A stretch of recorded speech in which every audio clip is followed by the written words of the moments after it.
Love music. Live sport. Talking football with Bill Young, Hugh Burns and Paul Hegarty on RockSport Radio. Okay, talking football. Talking football for this Friday night.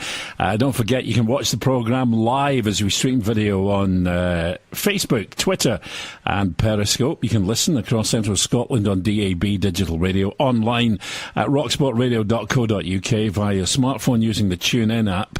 And of course you can take part in the programme 0333 9000 442. That's the telephone number. Text messages 60777. Start your message with the word RockSport, or you can tweet as you normally do at RockSport DAB. Hegarty is not with us tonight.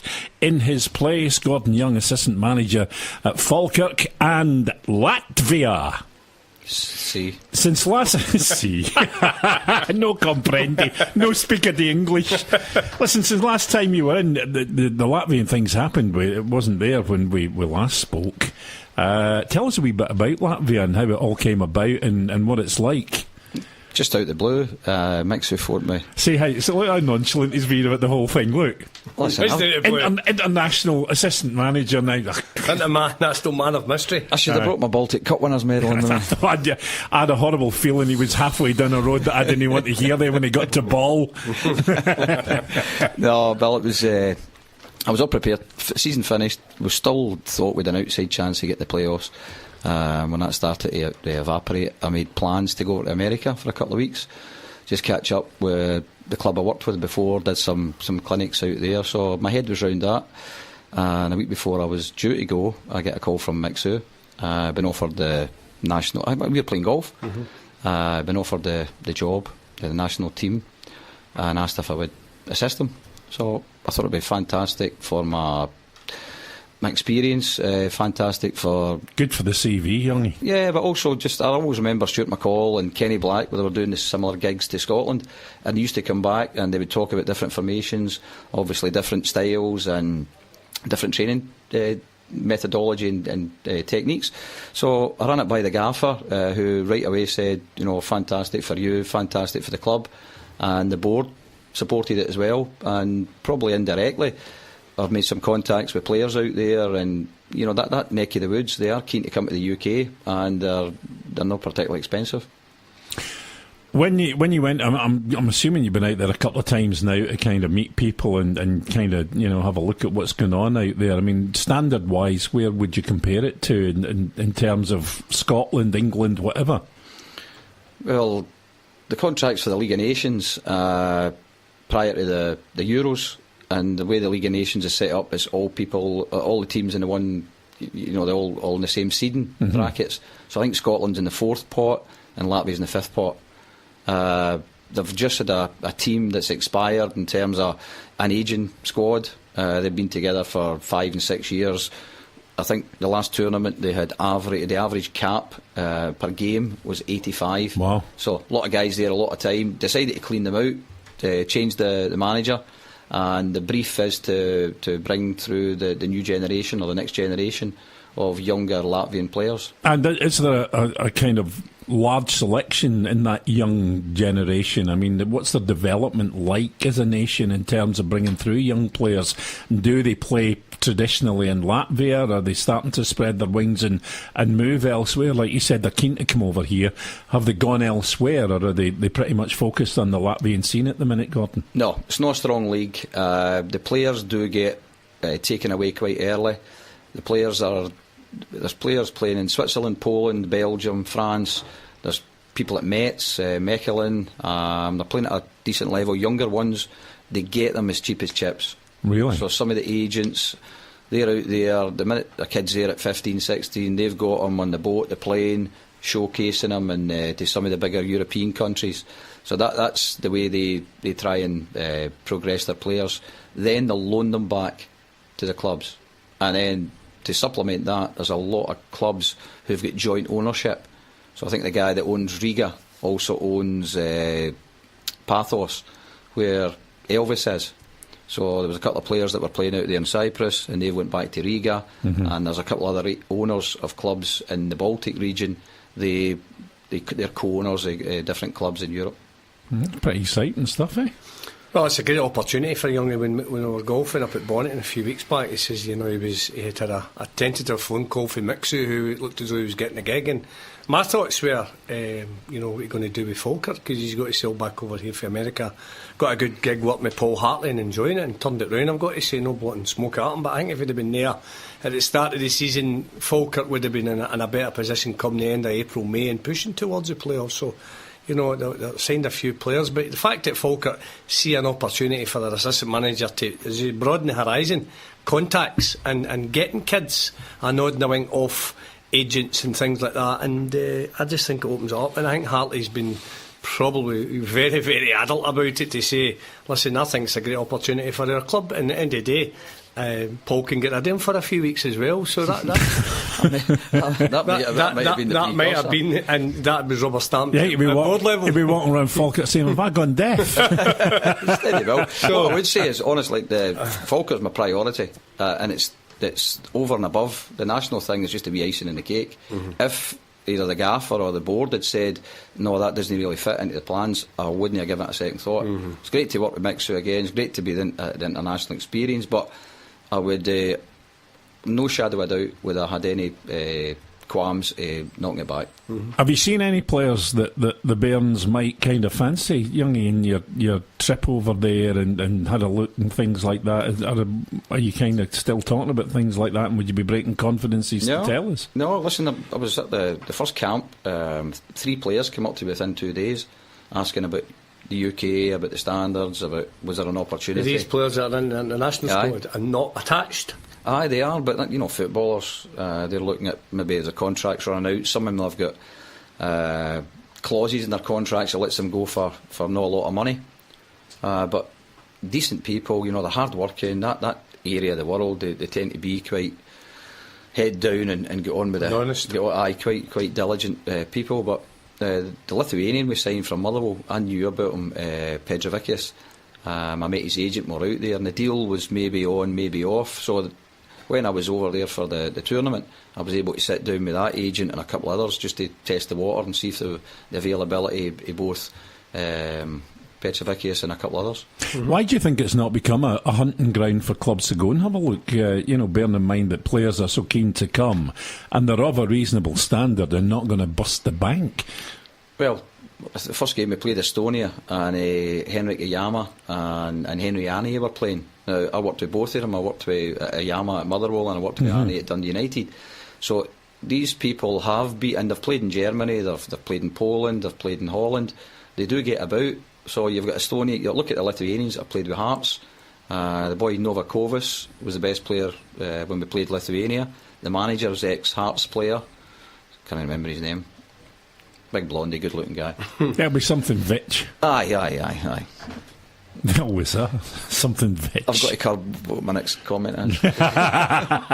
Talking about not pronouncing names right, did you hear the announcer at Ibrox last night? No. Trying to announce one of the Macedonian players. He got his first name out and then started laughing when he couldn't get his tongue in the second. I've not honestly, young, honestly never heard that. And the full stadium was in an uproar. He had the first name out, and then he was trying to get through the surname, and he just started laughing, right? And it was funny. That's the only way you can deal with it when you've got one like that, though. It was brilliant. The boy, I can now say Petrovičius, but Petrovičius. When we're trying to sign him, I was speaking to Keith Lasley, and he says, "Oh, Demi." So he's Dimitri Petrovičius. He says, "I just big Demi." Big Demi. Yeah, he'll do. So, do most of the guys that you're dealing with out there in Latvia, do they speak English, or do you have to use interpreters, or where are you with that? Sorry. Very good. No, they all speak English. Better than me. How are you from Motherwell? I'll explain that. If it's jumping into a cliche, that wouldn't be difficult, but never mind. So anyway, but well, that's great. It's good that you're ensconced in there and you've got the opportunity. It dovetails great. It's International Week. It's only three weekends: September, October, November. So it doesn't impinge on anything you're doing. And I think that's why the gaffer was quite favourable. You don't miss a game because it's the Iron Brew Cup that runs through that. So it'll not be the top of your priorities, although we'll try to win every game. But well, that's good. It doesn't involve any league games and that worried me a wee cup bit. games, whatever. That did worry me. That I thought, and as I say, reiterating, I'd have no qualms in knocking it back if that was the case. But it's not the case, so that's good news.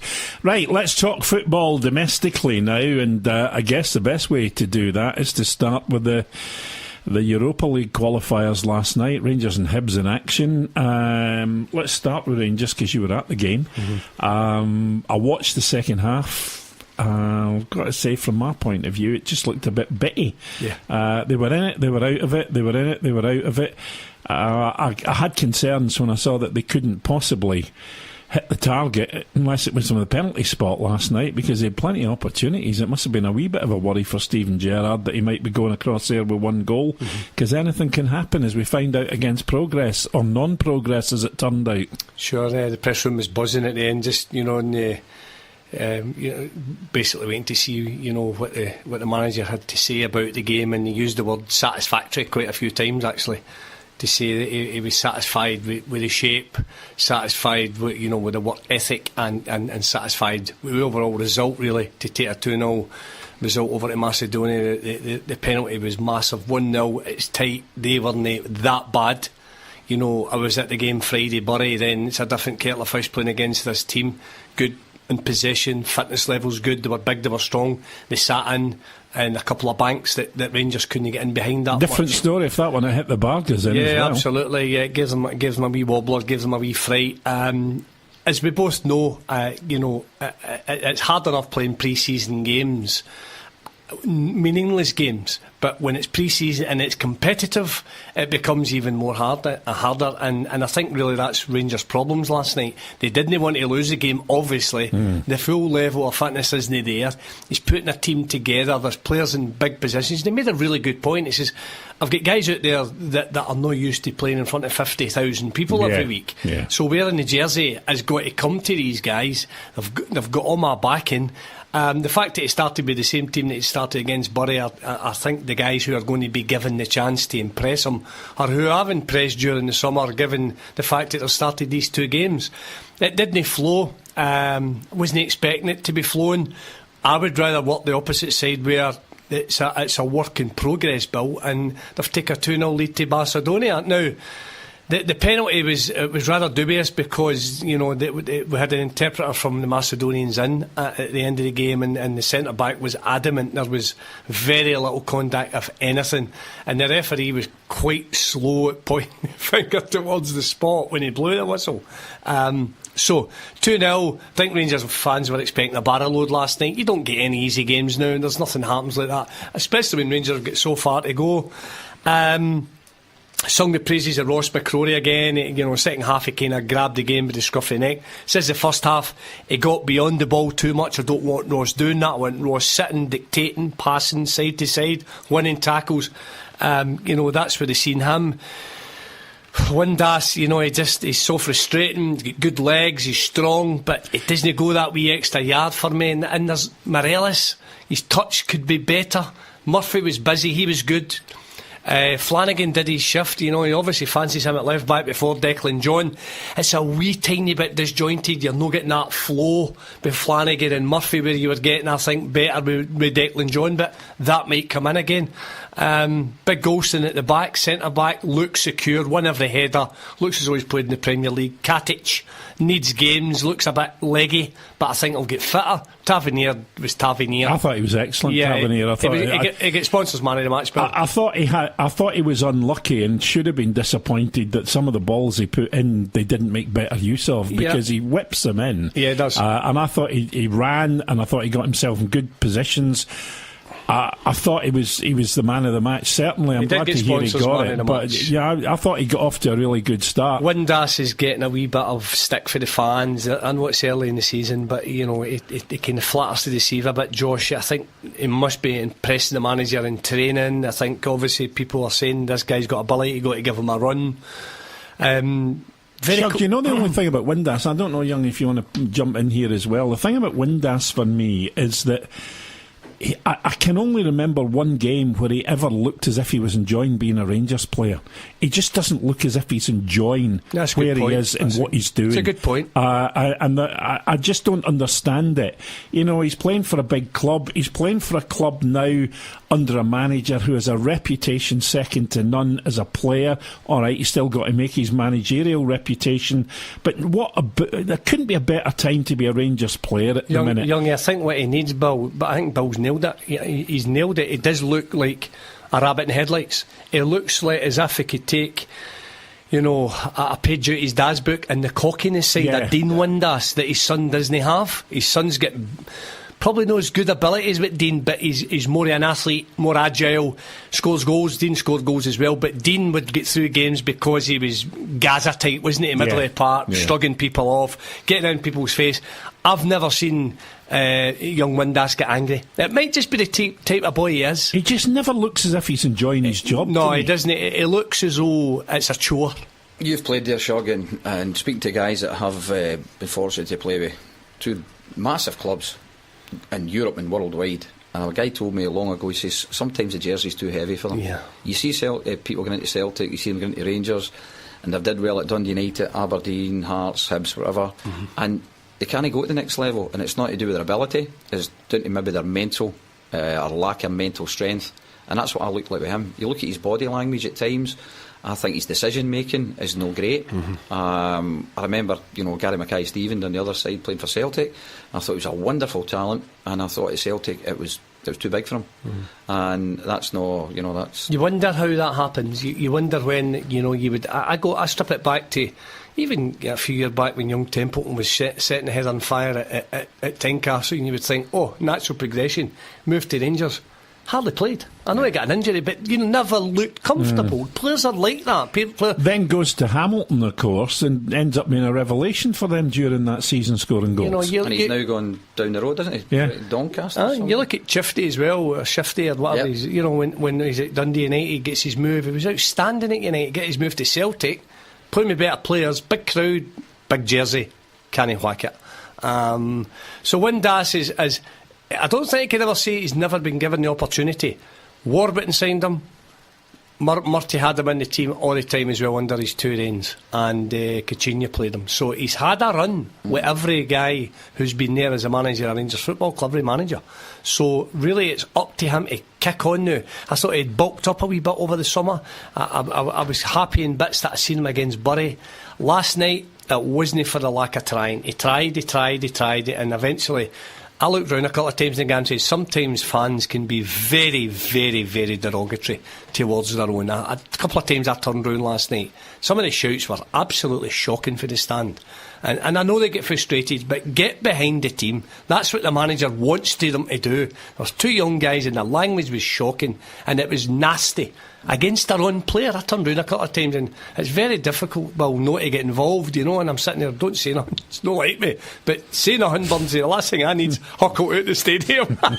And I'm in the press gantry, so I can't say nothing really, but I looked round and went, the guy's trying his best. And when the board come up, well, they were in obviously ecstasy, you know. You mentioned, I think, 3 or 4 managers there that have played him. So that kind of turnover of managers, when you go into a new club and you want to assess the players, I'll bet he's a standout at training. Must be. So you'll go, right, where do I find a place for him? And I've worked with people like that. You try your best, you maybe use a different methodology in trying to, you know, get their confidence up, or do you try and play him a different position? And then eventually you say, no, he's not going to do it here. Yeah, I get the impression that time will run if the ability that they're seeing on training days doesn't transpire into match days, because at the end of the day, it can be the worst training in the world, but if you're doing it on a Saturday, you're in the team. But I think I'd have the opposite, you know, a lazy trainer but no ability there, and bang, 3 o'clock on a Saturday, they go. This guy looks to me, I had a player at Ayr United years ago as well, a young boy called Kevin Biggert. I don't know, was he Dundee United? Aye. They told me his boy at training at Ayr, and they told me at Dundee United as well, Bill, was unbelievable. It was like Messi. See, come 3 o'clock on a Saturday, oh, what is a sheet, couldn't he play? And that was that. Just can he take that for training into the match situation? And I've seen it for years with players that I've played with, brilliant trainers, don't do it on a Saturday. Why is that? I don't understand that. But it's a big ask to play in front of 50,000 every week. But he's now had the guts of maybe getting into his third season now. If you're the boy and you're getting that kind of pelters for people in the stand and things like that, and it affects you in the way that it's obviously affecting him, with regards to his finishing. I mean, he gets in positions. He just doesn't put them away often enough. I know. And he did with Accrington as well. But here's the thing. There's been a couple of rumours going around about potential transfers, and I'm just wondering if he's unhappy. And it shows his body language is poor, it has to be said. Yeah. Whether it's in his head now that, it's only a matter of time before he gets the move and he wants the move, I don't know. It just doesn't seem to be there. It doesn't seem to be committed to the task to me. Well, if you're given the opportunity to play with Glasgow Rangers and they'll say be it maybe a Leeds United or a Sheffield Wednesday or anybody else, I would advise Josh Windass to work even harder at his game and remain at a club who will look after him financially for the rest of his career. Shug. And it'd be the worst move the boy would ever make. You want to stay with a big club. Goldson, Brighton wanted to weld his feet to Brighton Pier to keep him in Brighton. They were desperate to keep him, even though he was third choice, and that was only because he had the heart problem, he had the operation. They got two ahead of him. But he was always rated at Brighton. He played 8 games last season, and they wanted to keep him. They did not want to get rid of him. The boy looked at the opportunity to go to Rangers, play under Steven Gerrard, and pretty much twisted the chairman's arm and the manager's arm up their back to say, let me go, because that's where I want to be. And if you've got somebody whose head's left the stadium, you're just waiting for their body to catch up, and that's where I think you are with Windass. Well, it possibly is, but you're right. They've tried him wide left, they've tried him up top, maybe just sitting off Morales or whoever's been starting up there, and he plays quite well in that wee cheating role, but he's capable of what he did against Celtic in the Old Firm game last year when Boyata makes a mistake, and he's got that pace to get away from people, and he put it into high up, and it was a good finish actually in the Old Firm game. So he's got that about him. You then run the risk of letting him go, and he becomes a star whenever he moves on to.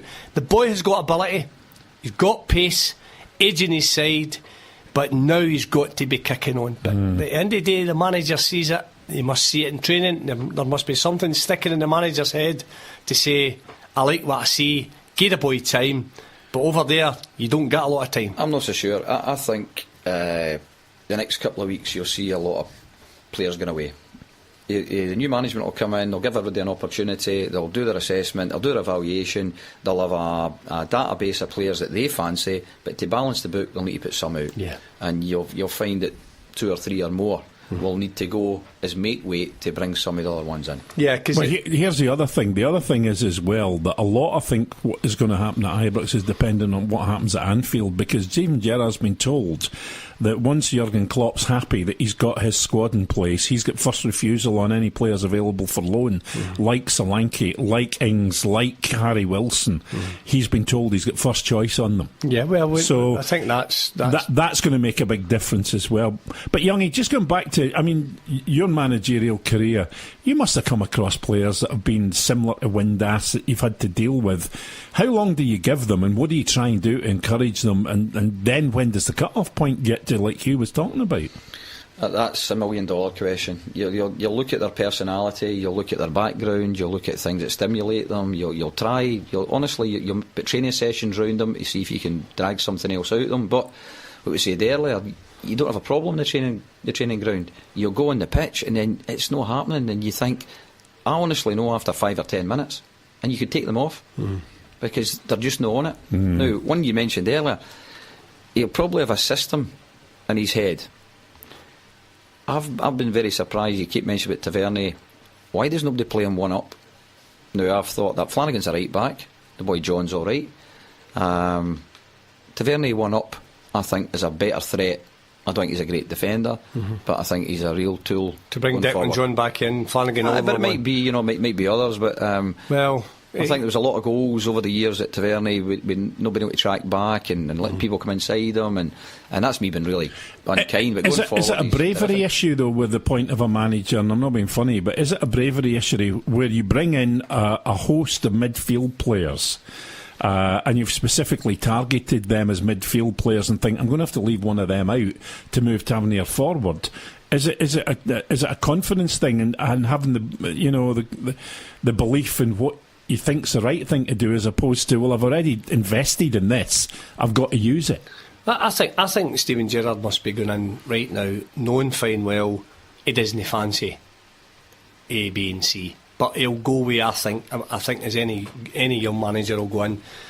You know, you can't go in and rock the boat from side to side initially and be this big bad wolf that everybody's expecting you to be, because players will go to move on, but there's actually a way of moving players on, Bill, and boxing clever, and using them now meantime, because that's what will happen. You know, managers will use players to suit their needs and to suit the shape of the team. Well, we saw what happened with Terry Butcher when he went to Hibs, when he went in and told people, don't figure. Well, there you know, it was just all right. Thanks very much, cheerio. And you know something? I think that's fine if you've got a decent budget. Yeah, there's something about him where I watched him last night as well, and he's not a ranter. He's not a ranter, and this goes back to a conversation I had with Alec Miller down at Turnberry a few weeks ago. We had an ex-Players Day, and Alec was there, and I was keen to pick his brains, and it would be good to get him on, of course, because you know he was assistant manager to Gerard Hooley, Alec Miller, and a wealthy experience. And I was keen to talk to him about Steven Gerrard, and he says, "Shoggy, very quiet. Carragher was the ranter," he says, and Gerrard was the player. Very methodical, immaculate in appearance, immaculate the way he comes across, never causes a problem. No even a ranter on the park. Because I heard Barry Ferguson, I've read it, and he's in the record about a couple of times he'd played against him as well, against Gerrard in the middle of the park. His football done the talking, but he had this presence about him. Now, I've seen him in the park last night. Even when players do give the ball away, make mistakes and miss chances, he's no flying off the handle as you would expect him to do, because he was a feisty player. There's no doubt about it. He could mix it with the best and kick, but I just see a different side to him. It's very early. It's raw. It's only for me. It's pre-season, and I think the fact that they've got through it, they're taking a 2-0 lead. Ask him 2-0 before the game, he would took it. They really didn't get in behind. Once they hit the bar, they didn't look like scoring. McGregor didn't have a safety make. They didn't get a lot of corners. Rangers had the ball. Sometimes you can have too much of the ball and you run out of some ideas, and the legs are not getting in behind them the way they were. It should have been maybe 3. We got the penalty. We'll take it. We'll no lose over there, I don't think. I think it will another game. It's another 90 minutes in the bank for the fitness levels. Good weekend of preparation. Fly out, get through the round, and I think he'll be happy. But you know, the fact that the big change of players in, out, who's going, who's staying, what shape, who's not playing, who's unhappy, it looks as though he's got a nice camaraderie about the squad.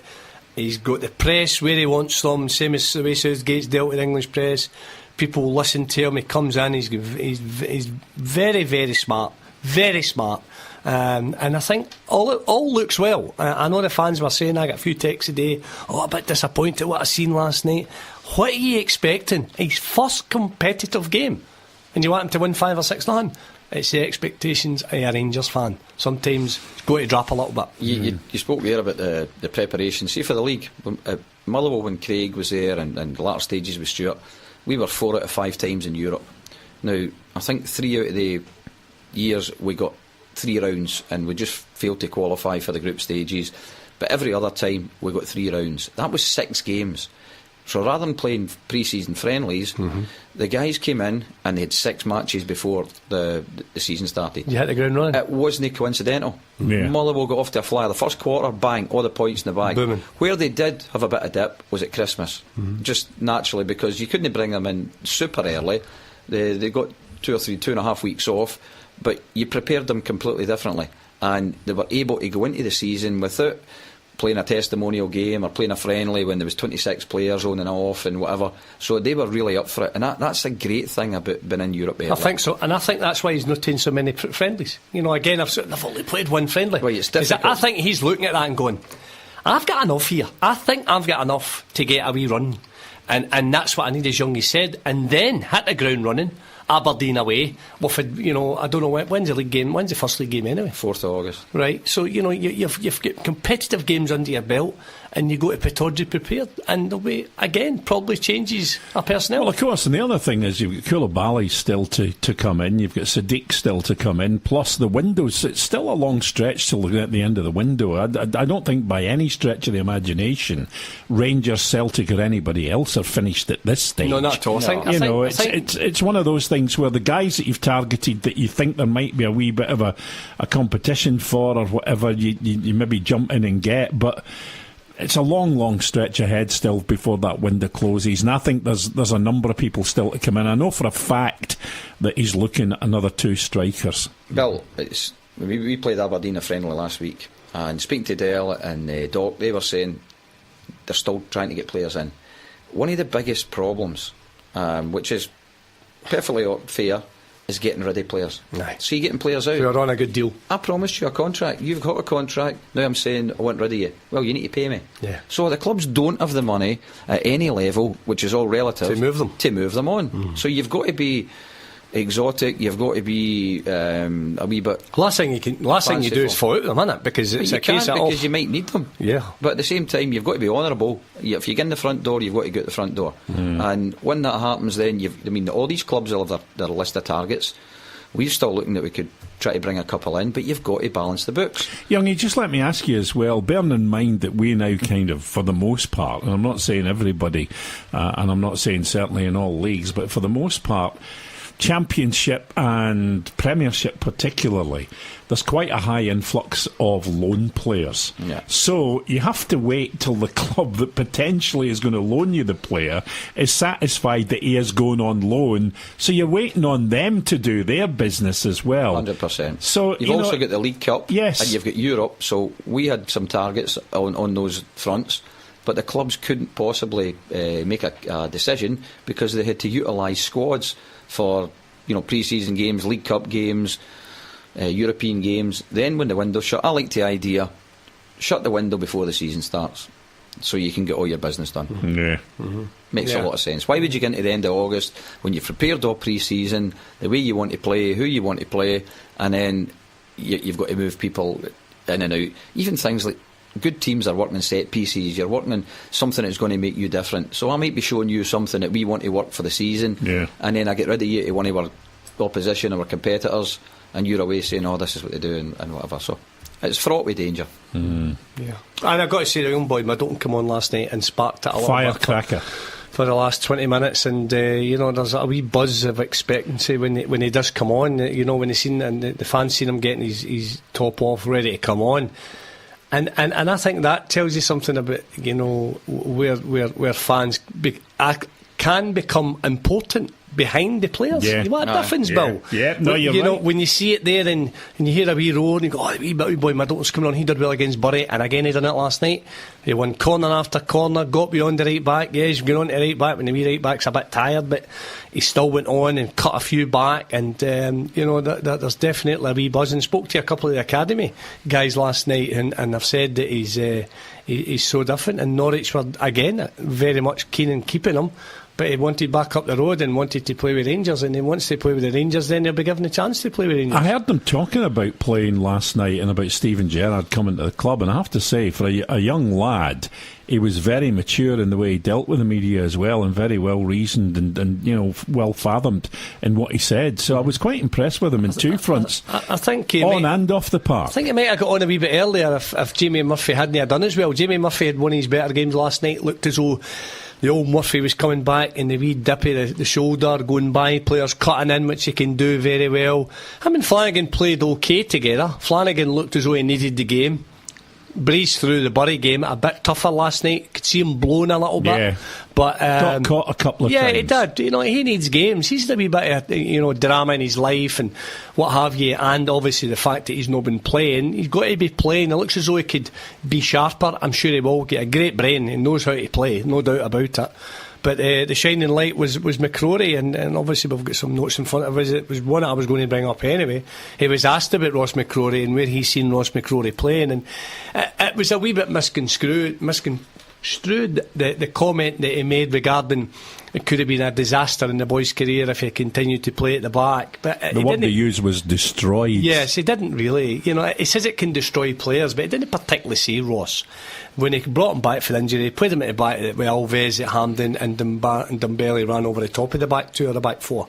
But sitting in that holding role, like the Gerrard role, where he did it for years with Liverpool, played in front of the back four, he was the main man. And McCrory, you know, he says he's a baby. He says, and you don't ask babies to do things that they're not capable of doing. He says, and that's what we need to do with us. But he says, I've got a gem here.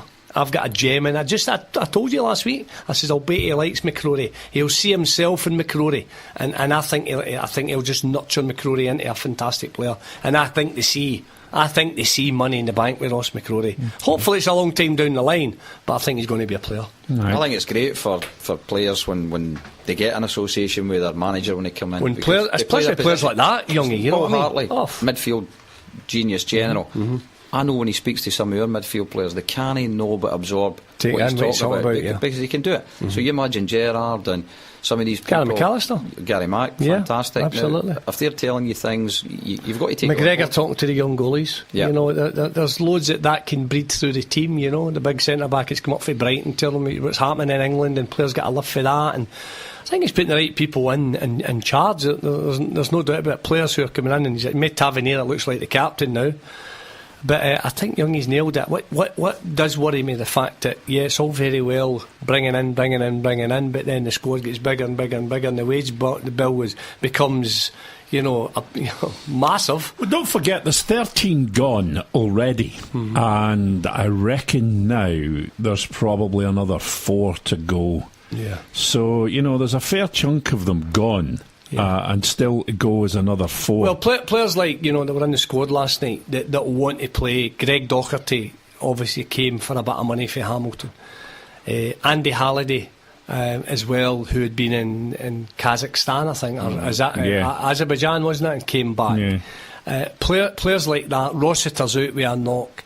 Dorans is a big earner. Alves did the deal with Parma. He's done and dusted. That's fine with that one. So what he'll want, Bill, I think, Youngie, I don't know if it would back me up, but I think you've got to be looking for 20 to play, maybe round about, that you would say he can play, he's getting into my team, rather than the big massive squad that he's got. I would think he'll be looking for 20, 22 players that'll be no first picks. So can it be first picks, but he wouldn't have any hesitation in putting them in. You need that depth, definitely. But I mean, finishing with Rangers, if you look at that first week in Europe, every other year you'll be sitting here doom and gloom. You've got Celtic through comfortably, you've got Hibs through comfortably, and you've got Rangers through comfortably. That's a great thing. That keeps the momentum going, it keeps everybody high, it keeps everybody energised. They're coming back for good summers. That's what will get people through the turnstile.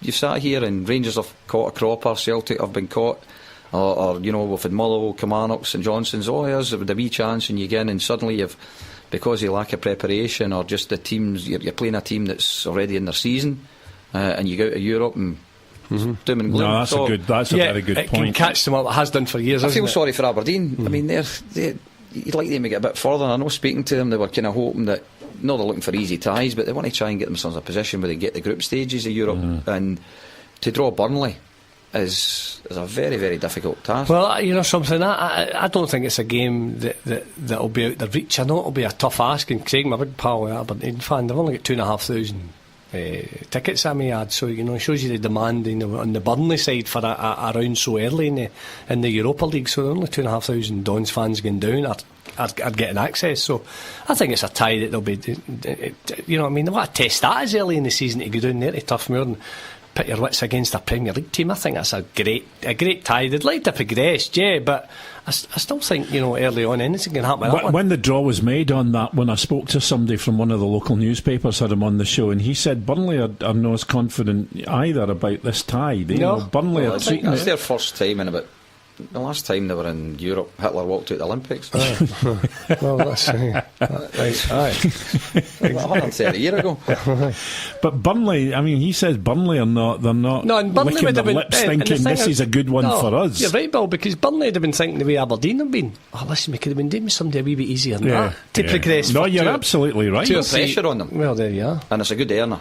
It is a good earner. Which again, that's perversely, that maybe gets some people out they don't want to keep and get some fresh faces in. Yeah. Great, it was great atmosphere. We were talking about it earlier on. The pitch was digging it a little bit again. Yeah, that's the second time that's happened. The Bury game, it was the same. And last night, it's coming out in big clumps. Especially when the way Ross McCrory tackles in the middle of the park, he'll slide in a lot, and it just see he maybe goes 3 or 4 yards in a sliding tackle. You just see the turf just rising. Well, I'm no groundsman, but the last time I saw turf come up like that was at Murrayfield, and there was a parasite in the turf which was caused by something. Really? Aye, it was a parasite, and I'm just wondering with this warm weather, whether there's some sort of parasitic kind of thing that's got into the turf and causing it problems. I'm not being funny. The last time, unless it's turf that's been laid and it's not knitted properly. Yeah. If it's not grown from seed. If it's just turf that's been down and it's not knitted properly. On your gardener's world, he's on about you too. You saw it coming out in big tufts. But I've mentioned the turf. I've said a sliding tackle and it's coming out. Here's the thing. It should be easy to manage that ground at this point with it's a little rain being around the place. If anything, it should be hard. Now, they've watered it, obviously, as you would do, to keep some give in it and keep it pliable.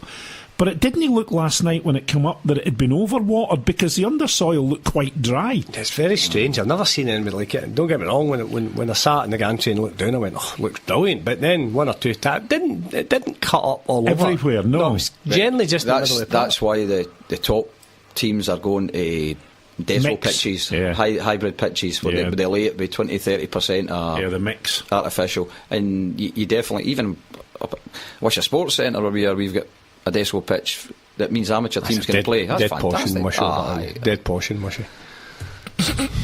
You'd be banned out of Wishy. Again, from a stag 30 years ago. They used to take the pavement in at night when you were. Me and Coop and Daz stagged up. Listen, let's move over to the capital, to Easter Road. A phenomenally good result. I mean, okay, it was against the Faroese, but having said that, we did mock them once at our peril and found better.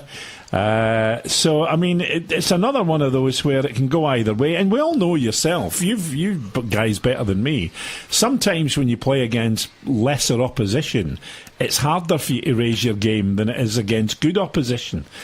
So 6-1's a pretty satisfactory result for Lenny, isn't it, really? Yeah, but looking at it as, again, a good pre-season, a good warm-up, time to get organised, better than a friendly, as Youngie has said, competitive game. You win 6-1, doesn't matter who you beat, you've won the game, you'll go into the next round, give them a bit of experience going over to Faroe Islands to play as well, with the players that will no played maybe even in Europe, so it gives them an opportunity to bond. I think the biggest problem that Lenny will have right now is trying to keep his number one player.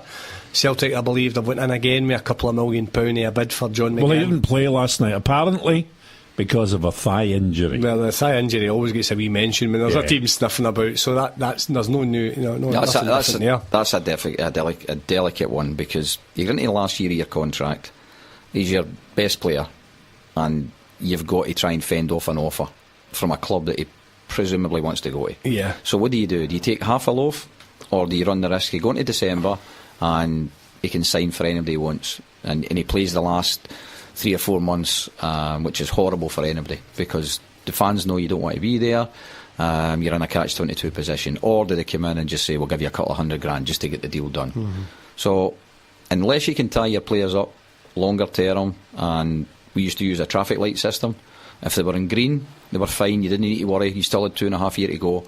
You're into amber, you're into 1.5 years, 2 years, you need to make a decision, am I signing you on, am I giving you another year to get you back to green light, or do I run the risk, are you down to red? Now, some of the clubs, if we're enticing players up the road, we used to say to them, like Big Dan Randolph, 3-year contract, at the end of it, we'll no keep you. if you do well for us, we'll let you run the 3 years down and you can go. So that's a decision you've got to make financially, that you stay green, run the risk coming out of amber and into red. You're into red, the player's in control. Has Lenny has Lenny brought in Stevie Mallon with the kind of vision of John McGinn exiting anyway? I mean, McGinn has said that he's happy to stay another season. Yeah, of course he will, because I didn't know he'd only a year left. Has he got a year left in his contract? Yeah, he's only got a year. He's only got a year. But do you think Lenny expected him to go and thought he was going anyway? That's why Stevie Mallon ended up at Easter Road. Yeah, Stevie Mallon, I think, I don't think it's a ready-made replacement, but it's an option there for him to bring him through and bring him into the system that he would want him to play. But here's the thing, and scores 2 goals last night as well. Mallon. Here's the thing that people maybe not have thought about. Potentially, John McGinn goes and he's lost 3/4 of his midfield because McGeeh's gone to Sunderland, McGinn goes to Celtic, Scott Allen's a Celtic player and gone back to Celtic. They may use that as the... Well, they tried that first time round with the 1.7 or the 1.5 million plus Scott Allen, and that was dismissed out of hand. You've got because that might go back to the old chestnut you said there. Is the jersey too big for him at Celtic? Yeah, and there's no doubt about his ability. But has anybody given him the chance to prove whether the jersey's too big for him at Celtic? Well, he's not exactly started at a big run out. No, there. he hasn't, and I still think he's got fantastic feet and ability, and one of our better players, and I still think he's good enough to push his way into Alan McLeish's thoughts. At 26-year-old, you must have a chance.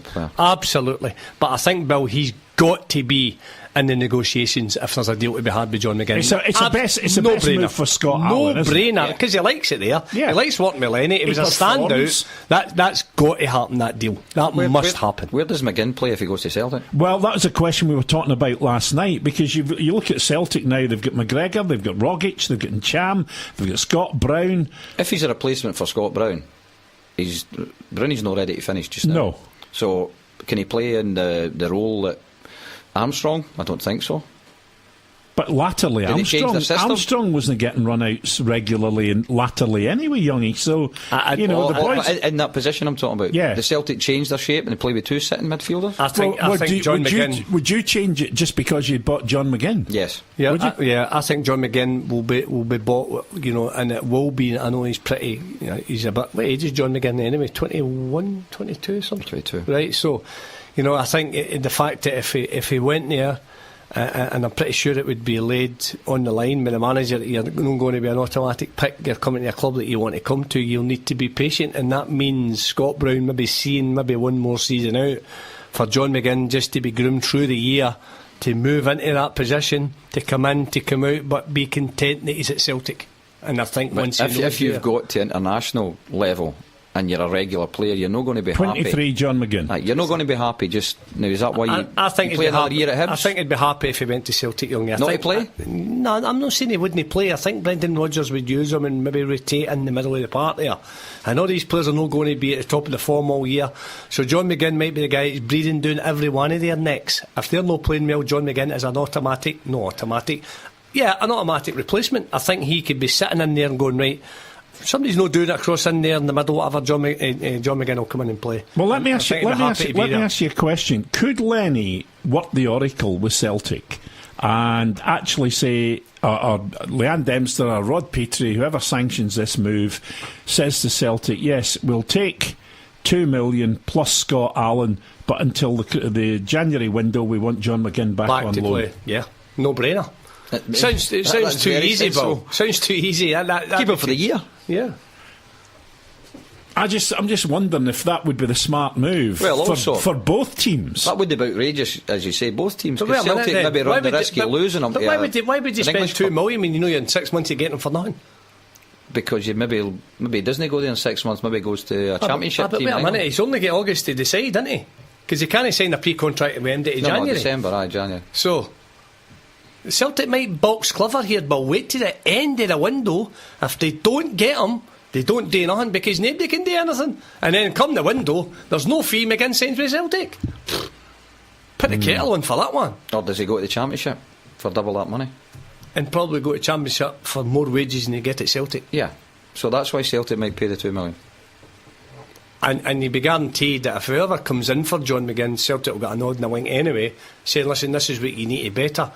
But say there's a Leeds United come in for John McGinn, right? Let's just say Leeds come in for McGinn and prepared to pay the maybe £2.5-3 million for him. Then it's a big ask for John McGinn to bite the bullet. Okay, Celtic have offered the same money, but I'm going on to maybe 15 grand, 16, 17 grand a week at St Mirren at Celtic. But Leeds are want to pay me 40 grand. So that's the kind of money. We spoke to Stevie Evans, who was at Leeds not that long ago, was telling us it's something the kind of money.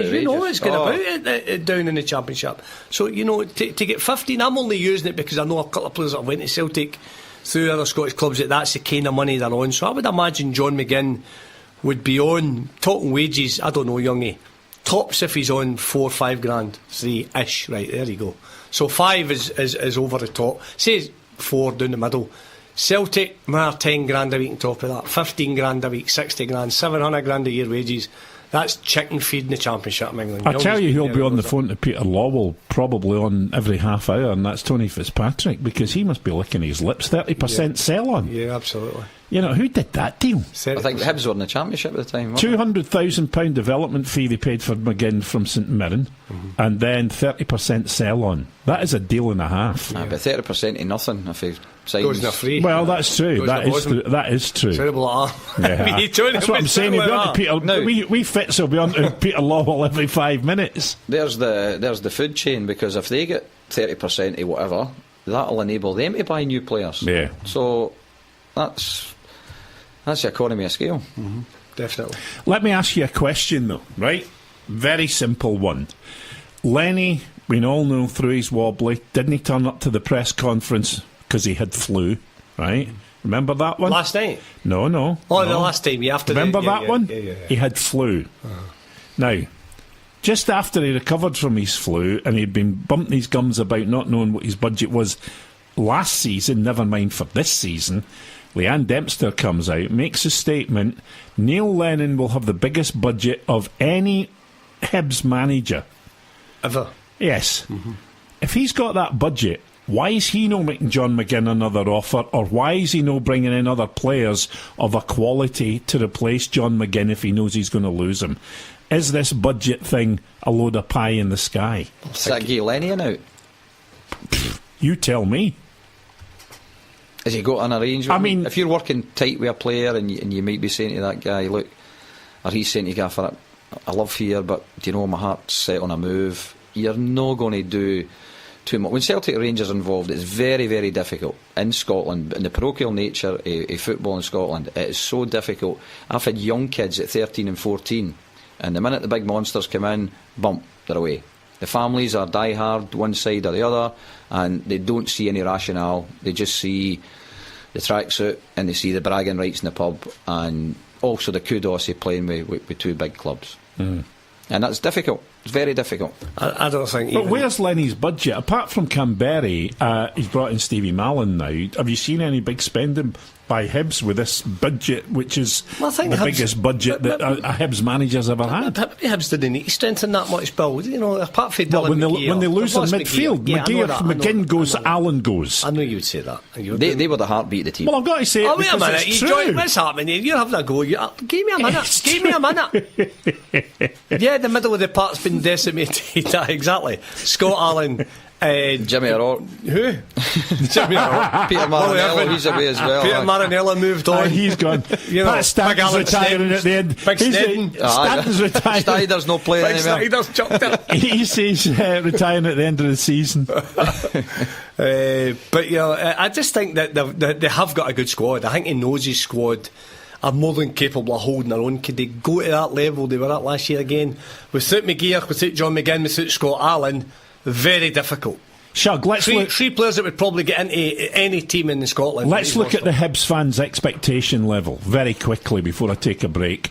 We're fighting at one point to be runners up to Celtic last season. Well, they're fighting on that, were they? They could have been runners up to Celtic at one point last season. They were hoping to get above Rangers. They end up fourth. Now, they were disappointed last season, but there was an anticipation and there was an excitement about this coming season. That was his rant, Bill. Absolutely. That was his rant, saying that I'm not accepting finishing here. So he can't be happy with the team last year. He's got to have fresh blood in. So if you decimate the midfield to the which is the engine room, the heart of the team, by McGinn, McGeoch and Allen, you've got to say you've got a serious problem, because that's the heartbeat. But where do you get these players? Where do you replace them with? Who do you replace them with, Bill? Chuck, I don't know. I haven't got a clue. Listen, let's take a quick break. We'll come back and we'll talk a wee bit more. I got to. Love music. Live sport. Talking football with Bill Young, Hugh Burns and Paul Hegarty on RockSport Radio. Okay, Hugh's with us. Heggs isn't with us because he's away having a dirty weekend. But we've got Alf Gardner as his replacement. Young, assistant manager. On the Facebook there, folks. Assistant manager at Falkirk and national Latvian assistant manager. Baltic Cup winners. Don't keep going that route, because as soon as you keep saying ball, you get to ball, I panic. No, I sent a picture of him and Mixu's first few games. They won the Baltic Cup. You wanted to see the size of the cup, but it was bigger than Youngie. It was lucky to get in the picture. I couldn't believe it. I thought it was full of euros. I live in absolute peril after we had Willow Fudd with Davy McKinnon. Twice. Aye, twice.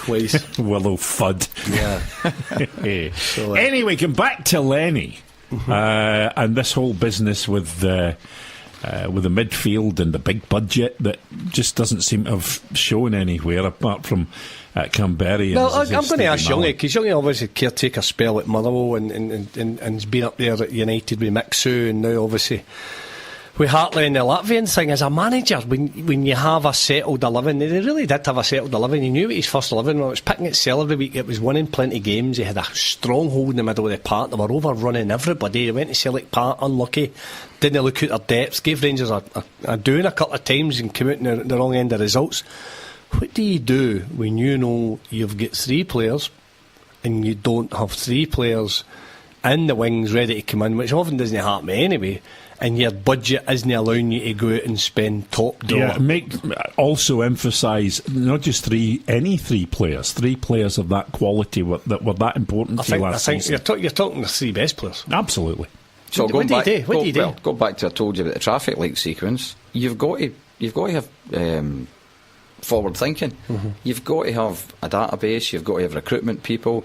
We started our recruitment way back in March. We started to identify who we're going to keep, who would replace them, and if we didn't get them, we'd get them. If we didn't get them, we would get them. And so you think they've had the opportunity to get? I'd be very surprised. You think they've had the opportunity to get Dylan McGeoch on a long-term deal? They probably could have. Oh, absolutely. And the fact that if they went back to Celtic, the fact that they had Scott Allen on loan, they could have went to Celtic and went, listen, we don't want to lose out here. What do we need to be to buy this boy? I think you would. And you'd also so there's have 2 targets. they could have got, and John McGinn's still there. So, you're certainly not losing any players. No, but again, the deal that Dylan McGeoch got to Sunderland must have been mind-blowing, but that wouldn't have happened if they'd have got their finger out and got him on a contract. So they've only themselves to blame there. I'd be disappointed if they hadn't started negotiations way before that. But then you've got to have that contingency plan. If you're not going to sign Shog, I've got to have Bill lined up.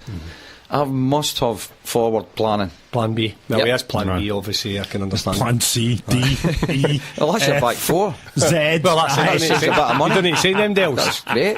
I'm great at free kicks. You've got your wall already made. Can use it for hundreds of jobs, can't we? Hold the park. And the good thing is when you don't have the academy anymore, but when you had the open days and you had the full gala days, I was the bouncy castle. You can still arrange that, man. Honestly. Unbelievable. Their commercial manager, Kieran, would be all over here. He could utilise you at the full. Signed a versatile player then. Versatile Bill Young. I just like the bouncy castle. Something good to fall back on. Cut back in security and all. You don't need to. There you go. Yeah, see, you mock me, but I've got uses. You have got a lot of uses. I'm a multi-purpose player. Get you at Edwards, roll the part. We could get you. You don't need to worry about that. So there's a lot of talent there. I would be getting myself out. Let me just give you both a word of warning. Whatever ground you take me to, make sure there's no pies in the pie hut. The pie last night. Guys, let's move on because Betfred Cup fixtures kick off tonight. We'll have Bob Smith through at Rugby Park for Killie against St Mirren. Give us your thoughts on this one. Obviously, St Mirren coming up. for the new season. Kelly finished it well last season. Steve Clarke, when he came in, made a complete transformation at Rugby Park. What's your thinking on both these teams? Bearing in mind, again, we are talking about another pre-season game here, really. I'm interested to see how Kilmarnock kick on this year. They had a fantastic upward spike when McClurk came in. How do they maintain that, and how do they better that? Because expectations, as you know, grow. Have they recruited? I don't know what they've brought in. I think I've only seen about 3 players that have come in, and none of them were ones that jumped out at me as, wow, I can't believe they managed to get their hands on him. So it's been fairly quiet. I'm also thinking that Steve Clarke, in the position he'd be in, that he must have been well sought after, given the job he did. That would give him extra leverage to make sure he's got an adequate budget for the targets he's got. Shug? Well, Alan Stubbs was talking during the week about him wanting that deal to go through, the fact it would release funds, as we spoke about Tony Fitzpatrick. So that tells you that maybe the alarm bells. It's been very quiet in the transfer front down there, as you would expect. It, man, no really going in too heavy and spending money that they've not got, Bill. So it's a raw one for Alan Stubbs to go in, inherit a squad, a Jack Ross's, no adding to it with any real top quality. Find your feet. Youngie's nailed it. Very young. All eyes will be on Rugby Park to see if Stevie Clarke can kick on again. Again, there's not been a massive influx of transfers coming in there as well. He'll go with what he's got. I'm pretty sure it'll be decent. Will it be as good as last year? Remains to be seen. It's another year down the line for, well, Big Boydie for the start. I think tonight's game is a game that most managers, they'll grasp the fact that it's a competitive game. It's pre-season. I wouldn't say it's the biggest game in the world, it's a Betfred, but they'll use it as a stepping stone towards league games that are coming up, and that wee edge. And I always say, you can train and train and train, nothing beats playing, and you get that different sweat up completely, and the adrenaline's pumping, there's fans there, there's expectations, and they want a run in it, regardless what cup it is, they'll want a run in it. So it's a good one. Interesting to see what Bob comes back with teams and what have you, and we'll wait and see how it goes. But I was against the Alan Stubbs appointment, Youngie. I really was. And Bill, I don't know if Bill and I fell out. We probably did fight about it, but no, we never. I just didn't know why you were against it. I'm intrigued. I was against it because I didn't think that Alan Stubbs deserved the job for a start. I really think that he wins the Cup on a bad Rangers performance in the Cup final. Rangers go 1-up with Andy Halliday and they lose two goals, and the next thing, it's an open top bus. Hibs are back. He leaves and goes to Rotherham, where he had an absolute shocker. Well, look, just let me explain what we were talking about before. Mm-hmm. And you've said this, and Davy McKinnon says it. Sometimes you go to the wrong club at the wrong time.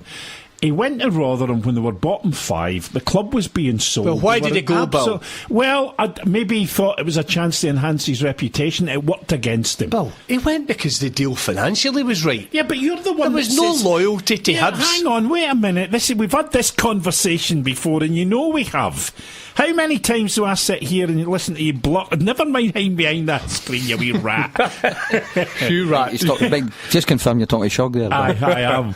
But how many times have you said you can't blame a player or a manager going where the money is? Well, I just think it was very false. You're right, Bill. Double standard. Oh, shut up, you. Listen, I just think what you were saying about Stubbs. I just didn't think he deserved the job. I just think there was better candidates. Jimmy McIntyre and Billy Dodds, I think, would have been a better bet for me. I think he deserves another chance, Jimmy McIntyre, with a bit of loyalty. I was surprised Hoppy didn't get it, I must be honest. Well, I don't think the Morton thing probably helped his. No, I agree with you there. But it shouldn't have came into the equation anyway, because he'd done such a great job at Livingston. You look at the Falkirk thing, is St Mirren a bigger club than Falkirk? Would Paul Hartley have took it? Could they have went to Falkirk and got a Paul Hartley to go to St Mirren? Ask the man that could tell you. Would Hartley have left Falkirk to go to St Mirren? No. That was fairly emphatic. So Hartley would you have went with? Yes, Not at all, no. I'd have bought a house in Elderslie and everything.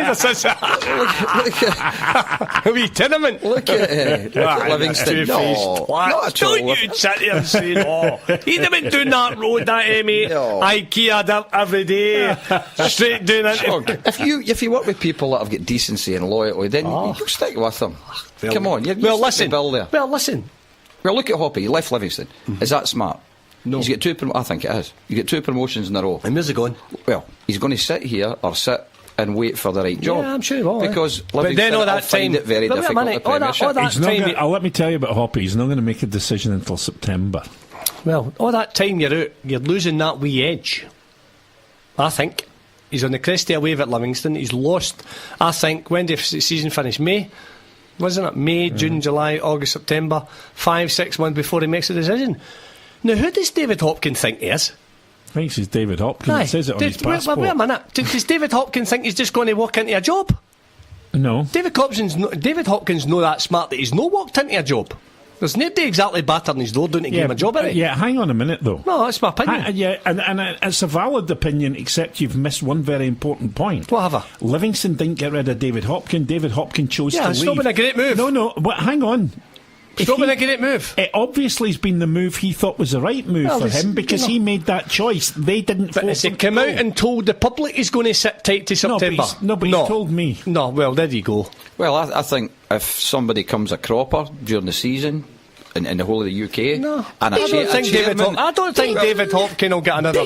A chairman, Shug, will look at the stats. He'll look at 2 promotions in a row. He'll look at a limited budget. Can you just confirm we have never spoken to each other before this show? Am I allowed to say knickers? Right, am I allowed to say knickers? Because his brain's in pot at heat. No, it's unacceptable. I think it's unacceptable what David Hopkins done, to be fair. Alright, well listen. He's walked away from Livingston. He's gave nobody an explanation why he's walked away. You seem to think you know why he walked away. You're going to get these big gnashers in your neck because he listens to the show every night. Have a drink of my water, youngie, why don't you? I'll go to the well, Shuggy, at ease. I'll go to the well and bring it out of you, trumpet. Calm down while we're getting back on track. I took you away at the golf, and this is the payback. You want to talk about that? Talk about the golf? If he's hitting the ball that far, I said, does your husband play? Bill, I could have beaten my walking stick and a Brussels sprout. There was a ball between us. I says, I build an Asda down here. I says, where between our balls.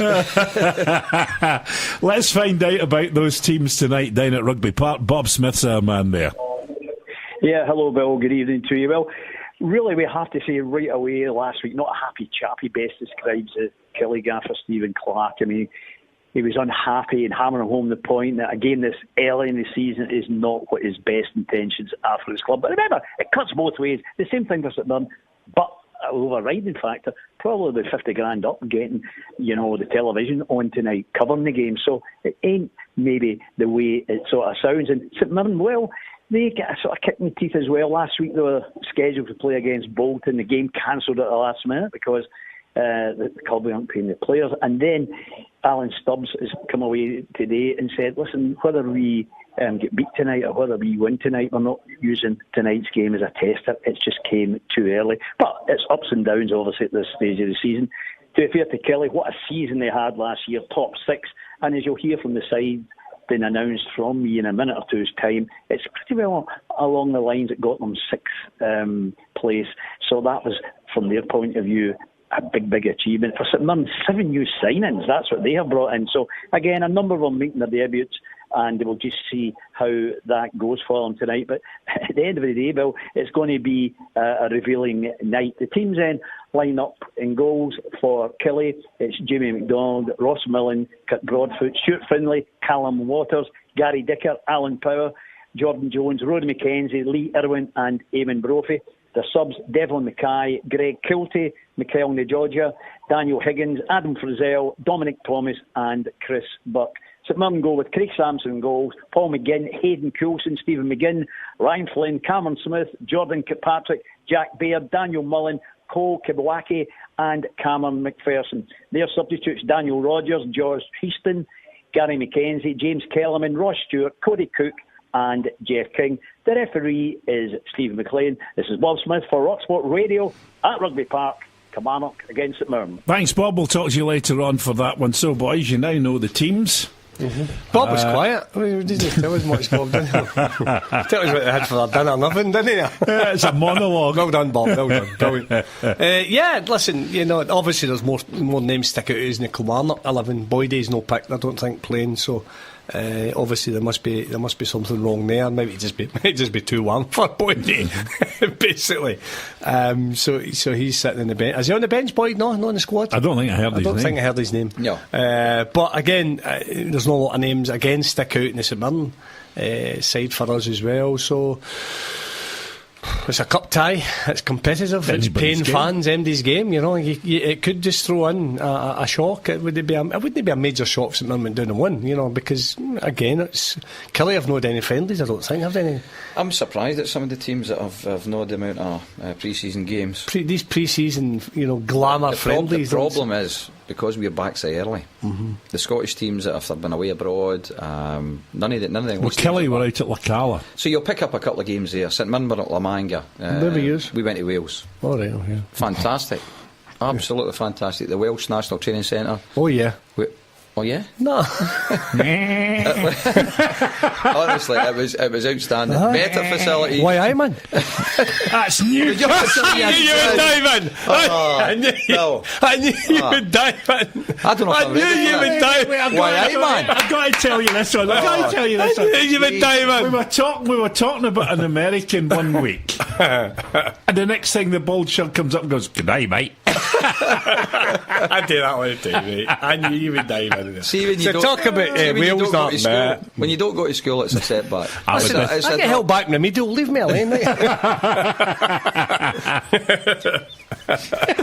Wales is fantastic, sure. Right. Great facilities. That's the National Training Centre for the Welsh national team.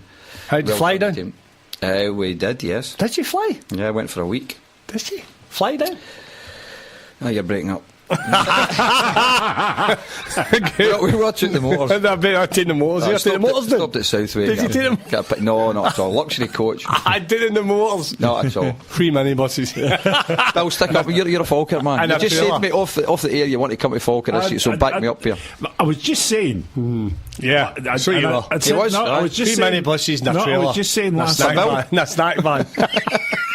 For your pre-match. Oh, what you take me for? I was your star man, and there was a snack van, and I never went. There was one part there at Falkirk. Brilliant. Can he beat the old snack vans? I was just saying, Shug, the last live game that I watched was that semi-final.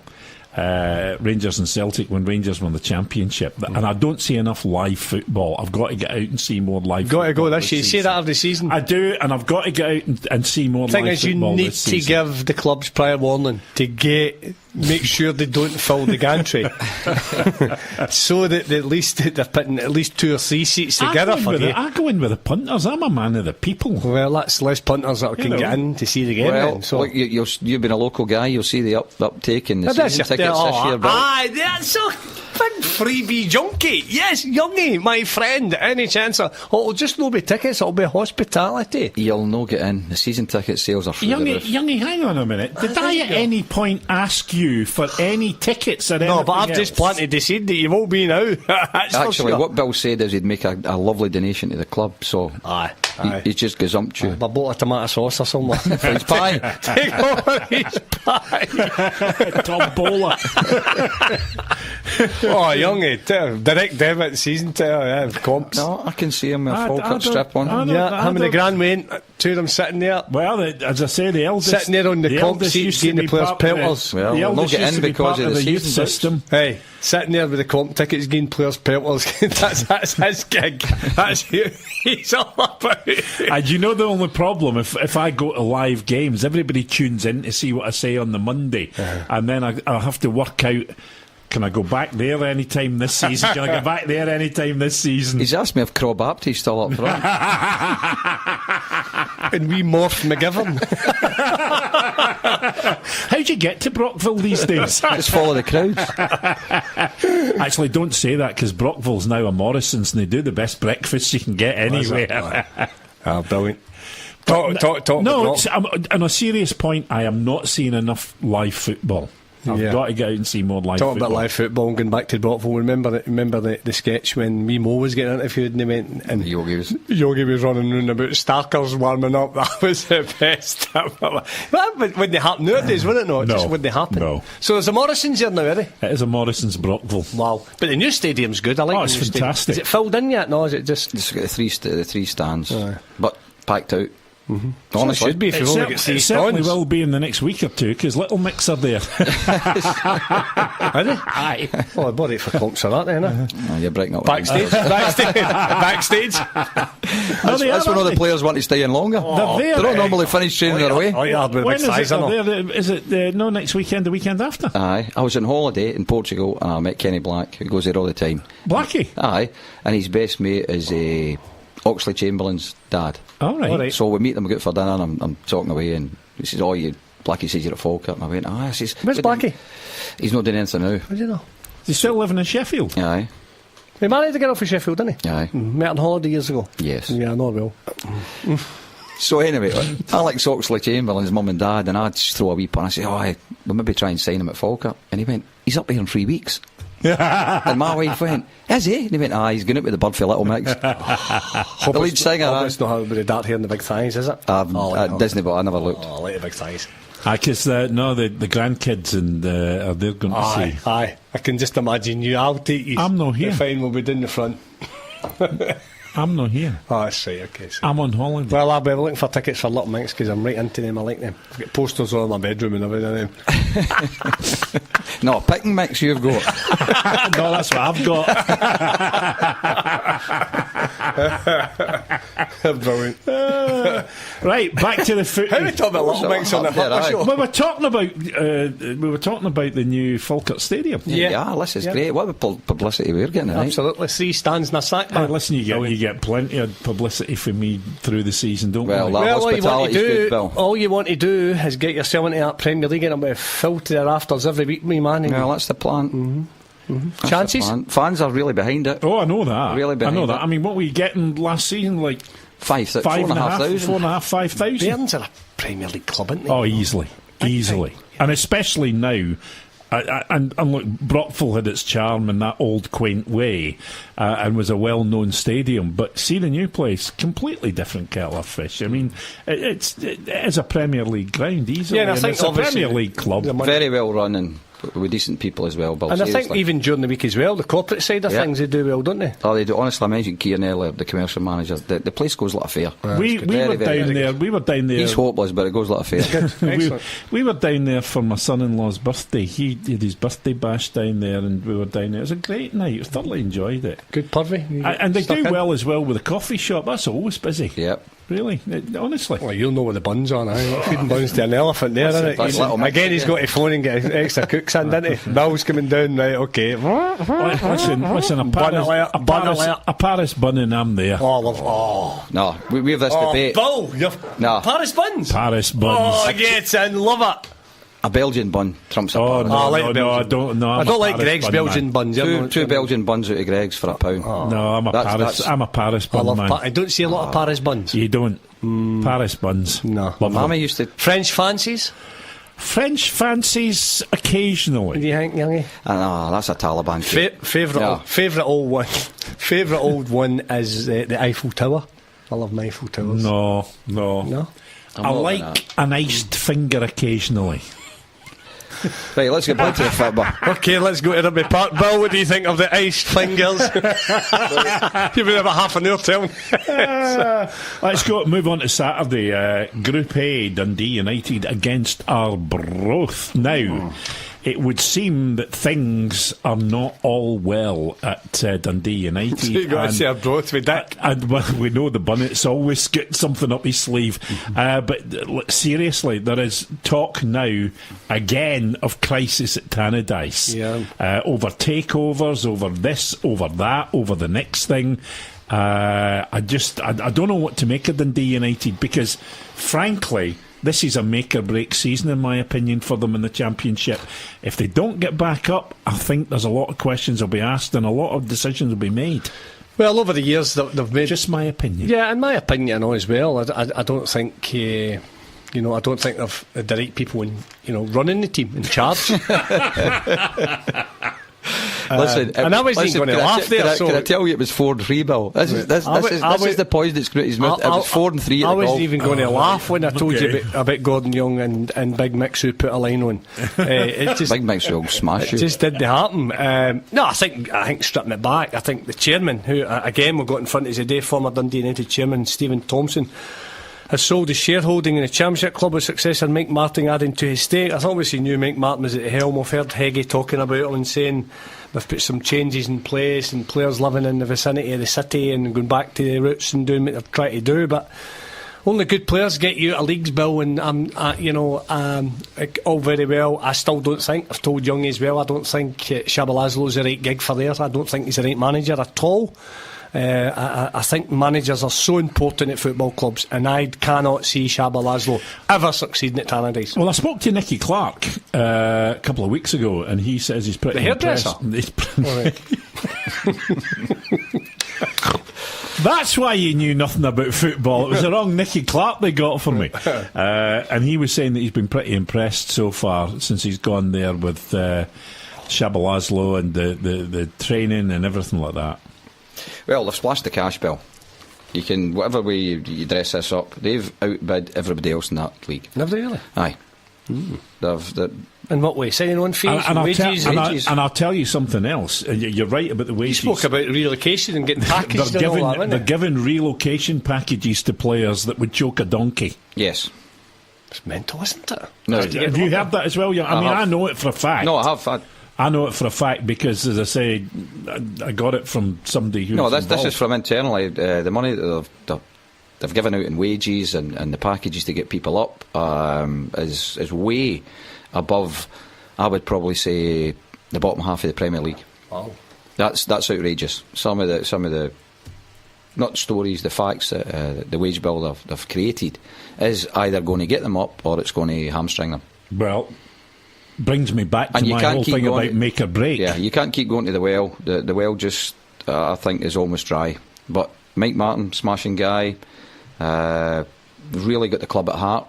I spoke to a couple of people who have told me there was investors coming in, now they're not coming in, and there was money coming from America, from the Middle East, from the Far East. But it is, like you're saying, sure, it's a huge club.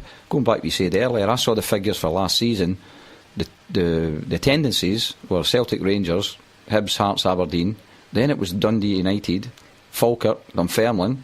Then you went back to the Premier League to pick up your Kilmarnocks and Motherwells and St Johnstone in that United's still up there. Declining order, absolutely. So I think this championship is, without being dramatical, this is probably the hardest league in Europe next year. Well, I tell you, we were talking about this the other night, and we spoke about it on Monday, Youngie, and I said to Shug and Murdo, in the last 5 seasons, this, without a doubt in my mind, is the most competitive championship that there's been, and I believe for those 5 seasons, the championship has been the most competitive league in Scotland, never mind.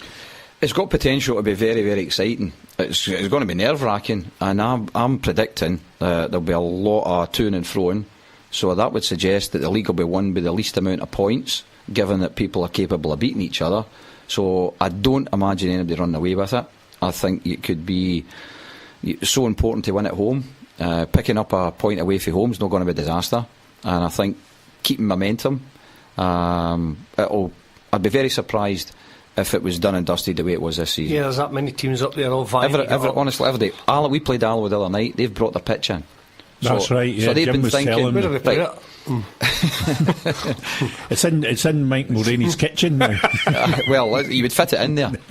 They've brought it to the minimum dimensions. So they're obviously thinking part-time team. How can we compete, especially early on in the season? Squeeze it in a little bit. Definitely. So that means you're going to have to change your tactics or your personnel going there.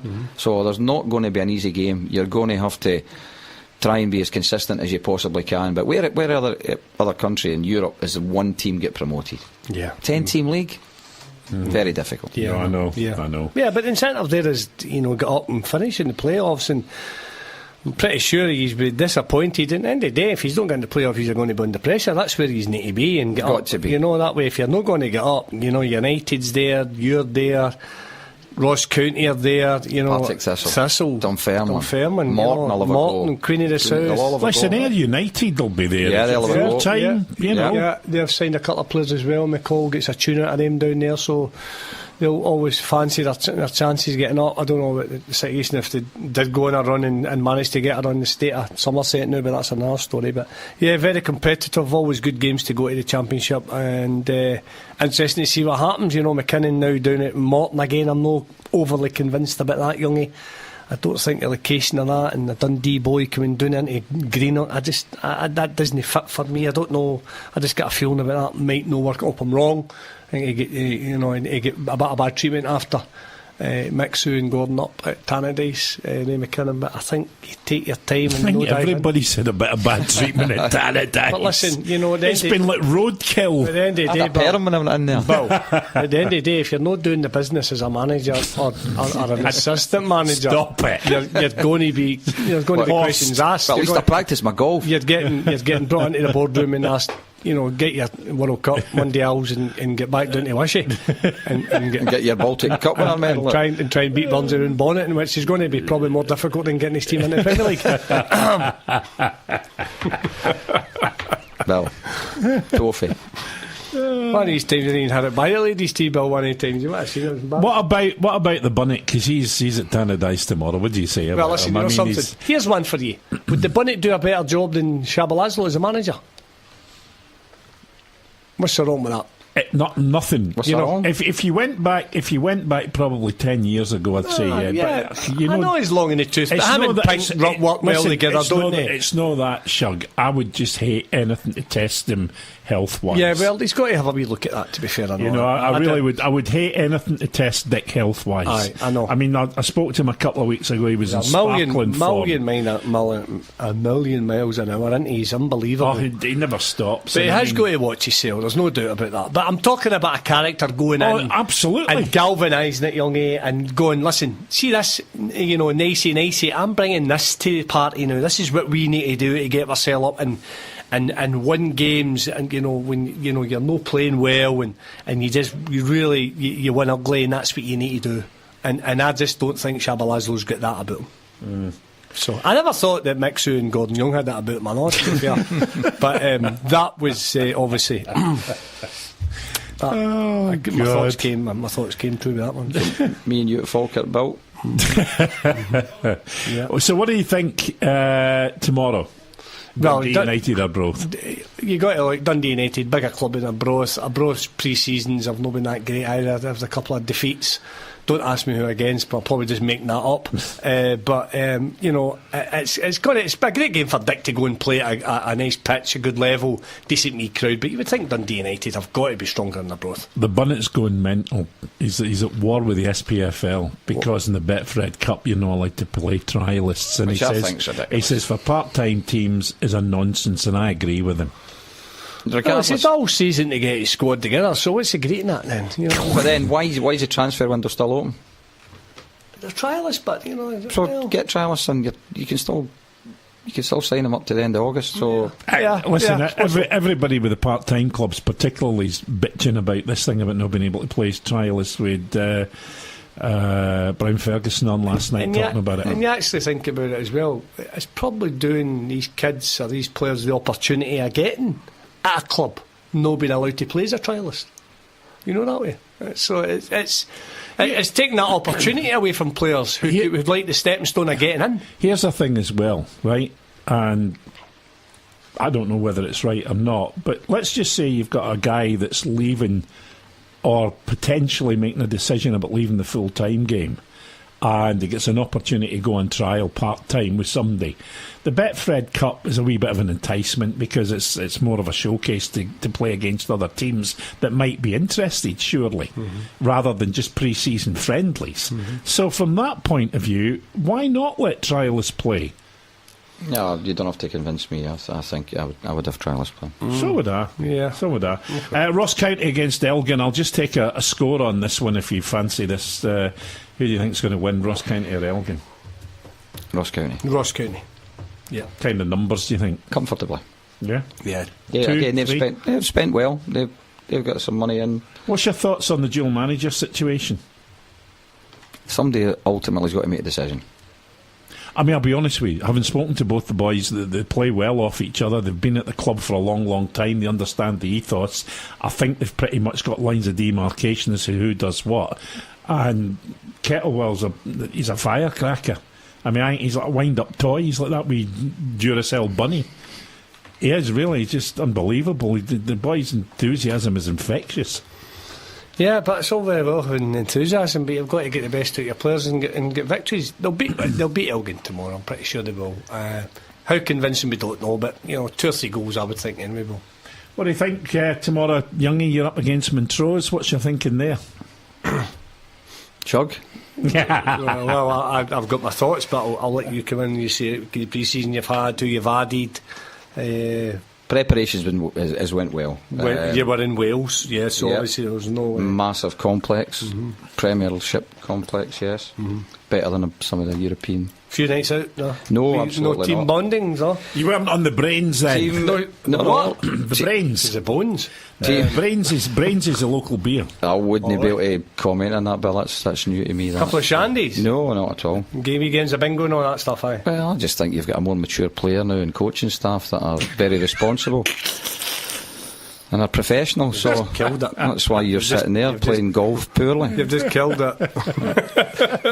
We've got something like 14 new players, so it's going to take a bit of time to gel. Well, not a bit of time to gel, but just we're talking during the week about people understanding how their playing partners like to receive the ball, what's their strength, what's their weaknesses, so that's only going to come with games. We've had a few pre-season matches, we've given everybody equal game time for their match fitness and for their pre-season preparation. So now tomorrow I'm really excited to see how we're going to actually go with the gloves on. Right, sure. Right, as a Falkirk fan, $1 million question, seriously, and I know it's probably too early to tell en masse, but can you give us a general feel as to whether they think the new model, getting rid of the academy and the youth set-up, has been the right thing to do in terms of hoovering up players that have been released from elsewhere? Are you happy that is, on the face of it, the right decision's been made? Not been party to what the discussions were previous, because I wasn't in when the decisions were made, but being as an ex-academy director, I was always a big fan of home-produced players. But I could totally understand a club that's been in the Championship for 8 seasons, and they've got to realise, are we not wasting, are we diluting the opportunity to get promotion by funding a programme that we can reinstate if and when we go back to the Premier League? So I know the people involved visited 1 or 2 places at home and abroad, and they were very comfortable in the decision. They followed the Brentford, I stayed in America, the Brentford model, And a lot of clubs in England they are doing it, I know that. They're now starting to look at, is it the best way to operate? Have you been happy and surprised pleasantly by the standard of player that, bearing in mind they've been let go by clubs, so to all intents and purposes, are you happy with the standard of player that's been available? I was at Sheffield United for 3 seasons, Bill, so I totally understand how the EPPP works. You're keeping players in the game till they're 23. Where are they going to go after that? You've got 92 academies in England, and everyone's subsidised by the FA. The Category 1 are getting 1 million. The Category 2 are getting 650,000. They can afford to have 24 full-time academy staff. They can afford to have teams from 8 all the way to under 23. But where do they go after that? Right, my question to you is, you're saying that obviously the youth set up has been dissolved. Am I right in saying it's basically been dissolved? So the whole Forth Valley Academy thing's gone now. Right. So what happens? Kids that are coming through in the Falkirk area that are playing with their school team, and the Falkirk fans, and they want to sign with Falkirk as a kid at 13 and 14. What happens there? So Falkirk don't sign them? No. There's nowhere to play. Unbelievable. No, that's what I'm saying. My eldest grandson used to be. So not even sign them on an S form. No, bring them in. You're a Falkirk. You come in the old school at Motherwell. We used to go and train at Motherwell during the holidays. There must be gems they're missing out on. There must be. It possibly could be the biggest mistake they ever made in their life. To get that promised land of the Premier League, they've gave up that you know, that homegrown talent, the possibility of it. I know what they're saying, you know, I know exactly. Okay, there's been 8 seasons that they've no went up, so that the academy, there hasn't been anything coming through of they've produced players of real note. No. One of the arguments has been, you know, we had the academy director on that was running the thing, and it did make money. It didn't lose money. It wasn't a loss maker. And they had players coming through, and they did get players that were sold on, and young kids in Falkirk like who cannot be attached to their club. I just think shocking. Well, I'm not going to criticise it because I haven't seen what the benefits or the negatives are yet. I understand fully what you're saying about they that. Can sign kids on a schoolboy form and bring them in on. Yeah, but they don't have a facility now to develop them. That's you the bring thing. them in. You make sure you get half a dozen good ones. And what's wrong? Well, when I was in S form at Motherwell at 12 and 13, 14 at Ibrox, you know, it wouldn't have been like when myself, Fergie, Durant were all given the opportunity to train with the first team at 14 and 15. What's wrong with that? But the whole setup. What's wrong with you bringing in 2 or 3 kids into your coaching session at 14-year-old, 15-year-old, ready to maybe go full time and given the opportunity, and it's costing you not to have these kids on a schoolboy form.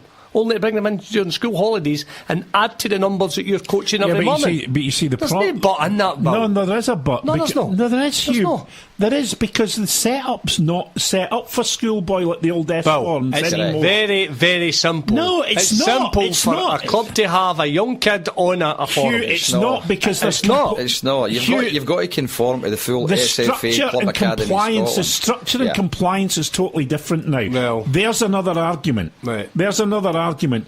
But you cannot just bring people out with the compliance and structure of what there is laid what down you must have for these kids by the SFA. Yeah. Rubbish. I would go back to S forms. Rubbish. I said that even. I'm not saying you're wrong, mate. No. I'm just saying that it's not possible to do it. If your club isn't equipped to give these kids what they think. No, it's not that. It's all to do with governance. It's all to do with compliance, and you cannot go rogue because it costs you dearly if you do. Compensation is all intertwined into. I mean, somebody tried to fight it a couple of years ago. I thought, was it somebody doing Falkirk? No, it wasn't Falkirk. Some parent argued that the academy system had killed his son's confidence and whole family's life. Right, he took it to the Scottish Parliament, but the whole, you know, as Bill's saying, the governance of football clubs is dictated to by the SFA. You've got to have and programmes, it's completely strange. It's completely and tied changed. in with UEFA. Yeah, it's completely changed, mate. So you go and watch a school tie, you know, a school tie in Falkirk in 2 or 3 weeks' time, and the schools go back, and there's a young kid sticking it. And you've dealt with kids, you know, academies. You as assistant manager of Falkirk, can I go to the board of Falkirk and say, this kid's got to be worth bringing in? No, because he's probably tied up with Hearts. What if he's not? What if you've noticed the raw talent? What if you go, but he's not saying him, they can't believe it, can we not sign him? Yeah, you possibly could. Right, so what you got to do with him then? Bring him in during the holidays. What's wrong with that? And he still continues to play with the club that he's playing with, the boys' club, the way we used to do. But it's not the way we used to do. But it should be. Elvis but it isn't. It isn't, mate. It's so wrong. I don't want to bust your bubble, but Elvis is deed. I'm not saying you're wrong with what you're saying. I'm not saying you're wrong at all. And I think it's a shame, mate. Youngie's said the same thing. He'd go back to the S forms. The problem, I think, and I've said this before on the programme, one of the problems you have about so many players being let go is because there is this tidal wave of players below each group of players where you see 3 or 4 that need to be progressed, so you need to move others on. Whether you wanted to keep them or not, it's just the process. Well, I ran Muller's Academy for 2 players a season. If we were producing 2 players a season, we were very, very successful. And the club ended, they won the Scottish Youth Cup with an accumulation of players that were cherry-picked, coached, nurtured, filtered, but at the same time we had another that's 2% of the intake. It's so 98%. You're running a business for failure. Yeah. So your most important document is your exit strategy, because you've got such a small percentage going through.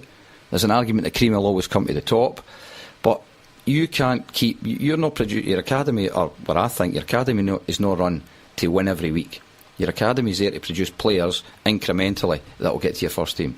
And a club like Motherwell, very successful, clubs like Hibs, Hearts, Hamilton Accies, Dundee United, Aberdeen, they've been very successful because they're able to funnel and have a pathway for players that would have been old S forms to go all the way through. And you'd never had things like, it's very unfair to call them jersey fillers, but there's players that were not really going to be Motherwell's first team players, but they were still part of a great system, still part of a journey, and they had the whole ethos of being part of a professional club. And because our standards, I thought at the time, were so high, if they didn't get a contract at Motherwell, there's a good chance they would get a contract somewhere else. Yeah. So they would fall back somewhere in the game. That's it in a kind of nutshell, and Falkirk's decision to come away from that, I think, could prove successful. I've got to say that, No, it's one of those.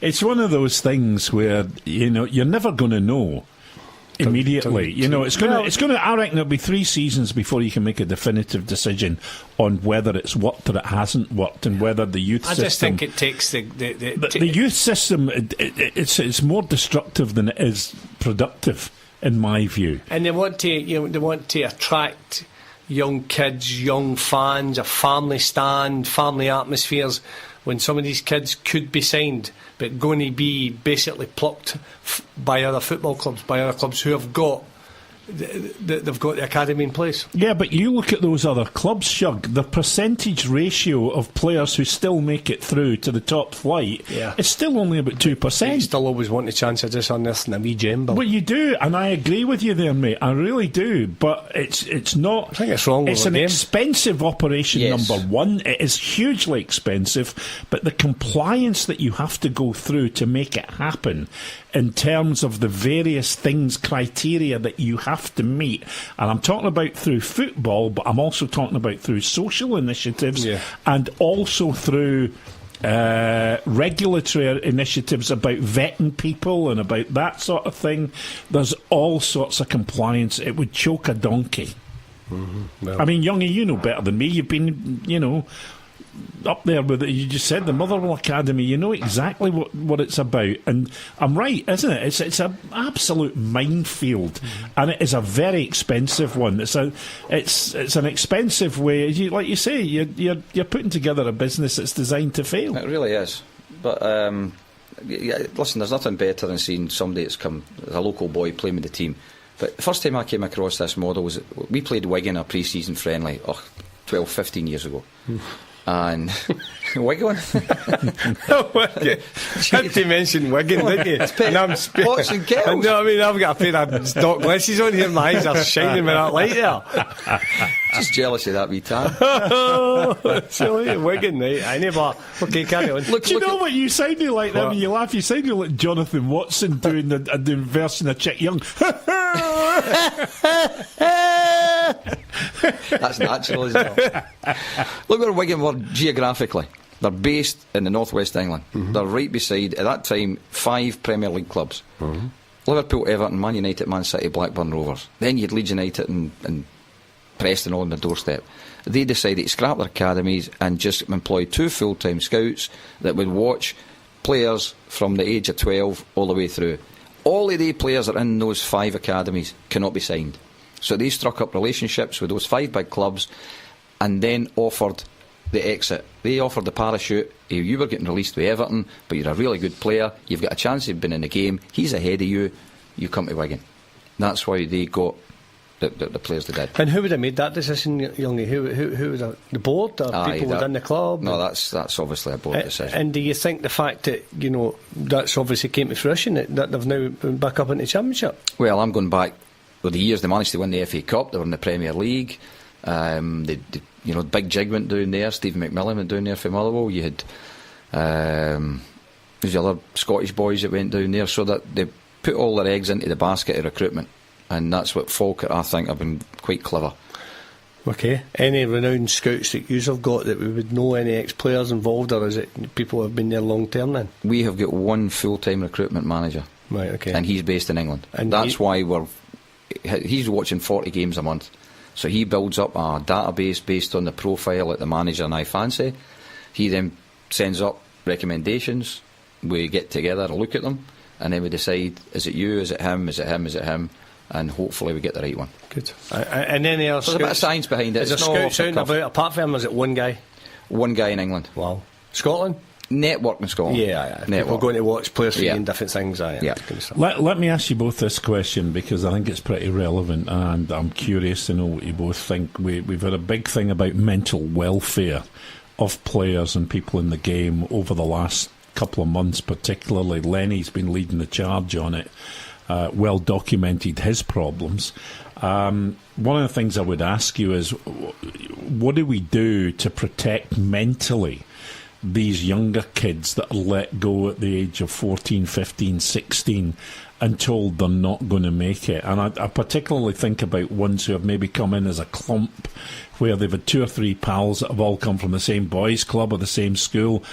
2 get kept, 1 gets let go. I mean, that is a devastating blow for anybody of any age. But when you're that age, and it happens more and more now, then one, we lose too many kids to the game generally, but there is a knock-on effect with their own mental welfare. Are we doing enough to cushion that blow? Is there plans in places at clubs? Is there plans in places with the PFA or the SPFL or the SFA or whatever? Because you hear about it when players retire, you hear about it when players get to a stage in their career and they're let go, but these youngsters have got a whole life ahead of them with an aspiration, which all of a sudden somebody's just switched the light switch out on them. It's not just the player. That kid's been going into the club since he was 7 or 8, 4 nights a week, but he's also maybe been taking a couple of his siblings with him, and they've been affected. So for 5-6 years they've been not dragged, but they've been taking a car because the big brother or the wee brother's, you know, a player with some academy, and when he gets let go, that's got a detrimental effect. That maybe one of the siblings could have been doing gymnastics, or maybe it's affected their, that's a very good point. I never even thought about that. Well, that's why we tried to think a bit different. We operated out of school, that was our base, and we used the library where siblings and families could come in and do their homework. So we tried to make the best of the facilities, knowing that we had to have an exit strategy. There's got to be, everybody's going to leave the club at some point, either at a trial, either as a 12-year-old, a 16-year-old, either with one first-team game, either with a testimonial. They'll all leave the club. So you must have some exit process in place, I feel, as a mechanism to try and deal with that. Because when you let somebody go, it's the worst feeling. I've been there myself as a player, and I've always kept those memories that I've tried to be, when I was the other side of the desk, that I've made sure that, or I tried to make sure that these people felt as comfortable as possible, and that they were totally clear in the information you gave them. Going back to that English one, I read a stat that they're keeping kids to their 23, and there's a stat saying that 65% of young players that have gone in professionally are not playing the game anymore. That's outrageous. Outrageous, because they've got the money to keep them there. They're playing development games, they don't need to win, so they're kept year on, year out, and then it comes to the decision-making process and they say, nah, let you go. If you don't have somebody that's strong mentally, or you think could develop in another environment, these kids don't play. Or they're no kids now, they're 23, they don't have apprenticeships, they don't have any real life skills, and that's a social problem. Yeah, I think starting so early is certainly a problem. In the game, it's certainly a problem Bill and I have spoke about over the years, kids being thrown in the scrap heap at an early age. But what I will say, our kids are resilient, Bill, at 14 and 15, they're stronger than what you think. Yeah, but I'll tell you who aren't resilient: parents. Yeah, I know that. And that's the problem, because a lot of these kids are pushed into things. Listen, Bill, life's no easy. Full of disappointments in every walk of life. No, I agree with you. And there's parents out there probably at the detriment of their kids not making it, by some of them live the dream out in the kid. Well, that's the point I was just about to make, and that's a very dangerous thing in itself. Absolutely. And then when the dream collapses, it changes the dynamic between the parent and the child, because they blame the child for not making it. And I know an example, and I kid you not, I know an example of someone who never forgave his son for nigh on 20 years for not making it. Yeah, Yeah, you got a lot of people. And I like kid that. you not. I mean, they spoke, they were polite, everything like that. But see, every time he had the chance to tell people he could have been a great footballer, he took it and ridiculed the individual publicly. And I thought it was appalling. I really did. You'll go. I mean, most academies now have got really strong structures and they've got really strong codes of practice and discipline. But I go back to days where parents were outrageous. And every academy manager or director could write a book and all of the stories, you know, and with families. With families. Best compliment my son ever paid me. He's 9 or 10, plays, and I pick up, you know, I'm watching the game. So he gets in the car, gives me a wee snack, his drink. We're driving the car away the road. I say, "How do you do the day?" And score a goal, that was good, and whatever. And he's I think he's something else. And he said, "Why do you not stand with the other dads and shout?" That's a kid at 9. And I thought, you know, that's fantastic. I still, that makes me proud, you know, that I could conduct myself in a manner that let him go and enjoy the game, and if he's going to make it, he's going to make it, and if he's not, then I'm there to support him. But me shouting and bawling at him's not going to make any difference. No, I agree. No, absolutely. And you must have seen loads of that over the years. Horrible. Unbelievable. But it's the ones that face you as well, nose to nose, saying, "Why have you not picked my kid?" or "Why are you letting him go?" or "You're not playing him in the right position." It's an absolute nightmare. Yeah, it's. I remember one night we were playing Celtic Friday night, and Wally McStay was taking the team, and I was in there, and I was.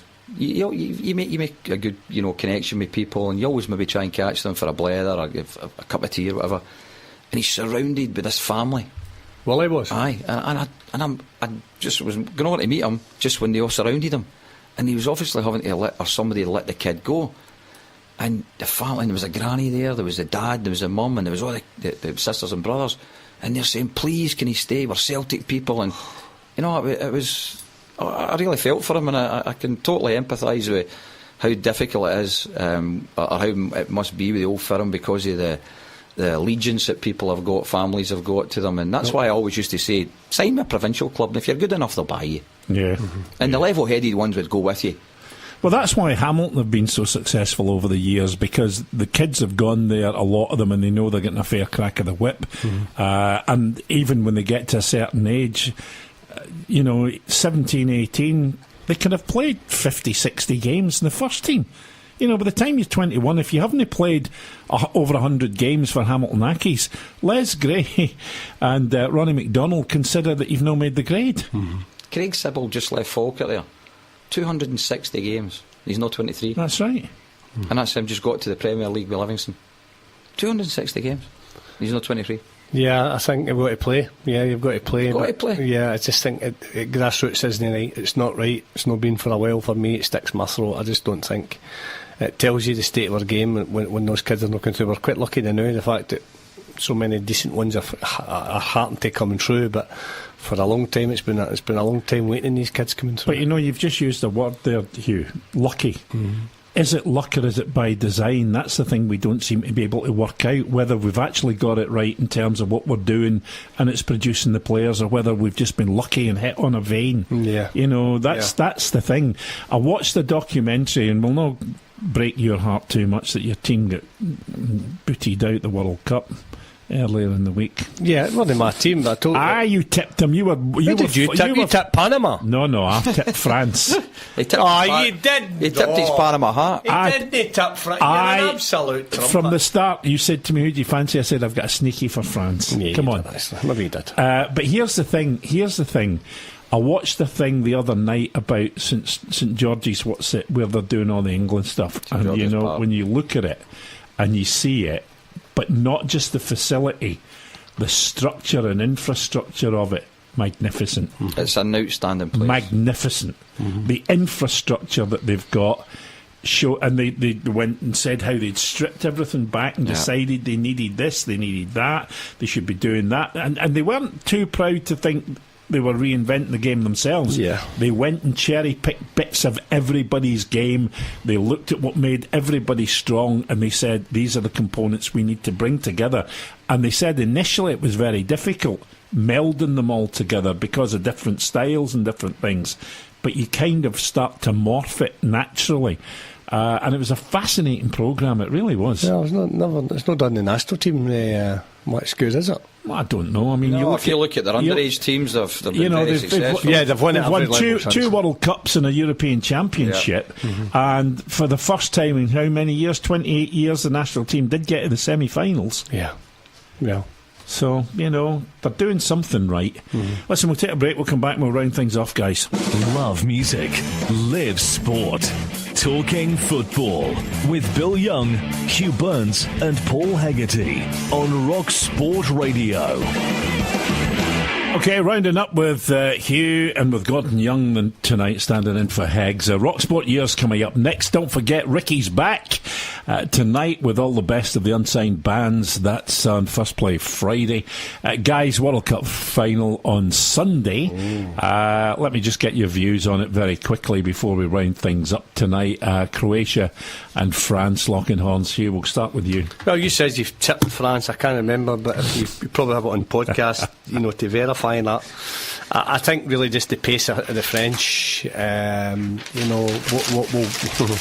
we'll just probably overrun the Croatians, who I've got to say were magnificent in the second half against England. England had the game won first half, couldn't put it to bed. Second half, Croatia with the right back, flying up and down the right hand side. He was too late in changing the shape. I just think it's. I think that France, with the quality they've got in the middle of the park with Kanté, Pogba and players like that, and Griezmann, and big Giroud putting a shift in and getting a good run in the team as well. Giroud's not had a shot and goal the whole tournament. Yeah, I know, but he's just a menace up there. He is, he's an irritant. It's And Mbappe, outrageous start. Kylian Mbappe, who just is the next big thing, isn't he? The pace that he's got reminds me so much of myself. That's one we've been talking to. What? Mbappe. Yeah. Youngie, what's your thoughts on it? What did you say, hello? You sending my friend request or something? What's your thoughts on it? I can't see by France, but it's been such a strange World Cup that every predictions went the opposite. But hey, listen, when Modric gets in about the game and Mandzukic gets in about centre backs and Perisic, what an engine! And Perisic, unbelievable! And listen, the Rakitic has played better, but he was still in every tackle, up on it again. England would be disappointed, and I watched the ITV coverage on it, and Roy Keane, as much as he's probably known the most like guy in the world, he says how it is, because he was laughing along with Gary Neville, and Keane was sitting going, "Yous were planning finals, but listen, I heard Coisty this morning talk about very quickly because we're on that. What an opportunity they've blew, mate. France. Okay, good on you guys. Cheers, mate. Thanks for being in. I'll see you in just over a week's time. Lindsay Hearn in this seat next week. Coming up next, RockSport Year. Love music, live sport. Talking football with Bill Young, Hugh Burns and Paul Hegarty on RockSport Radio.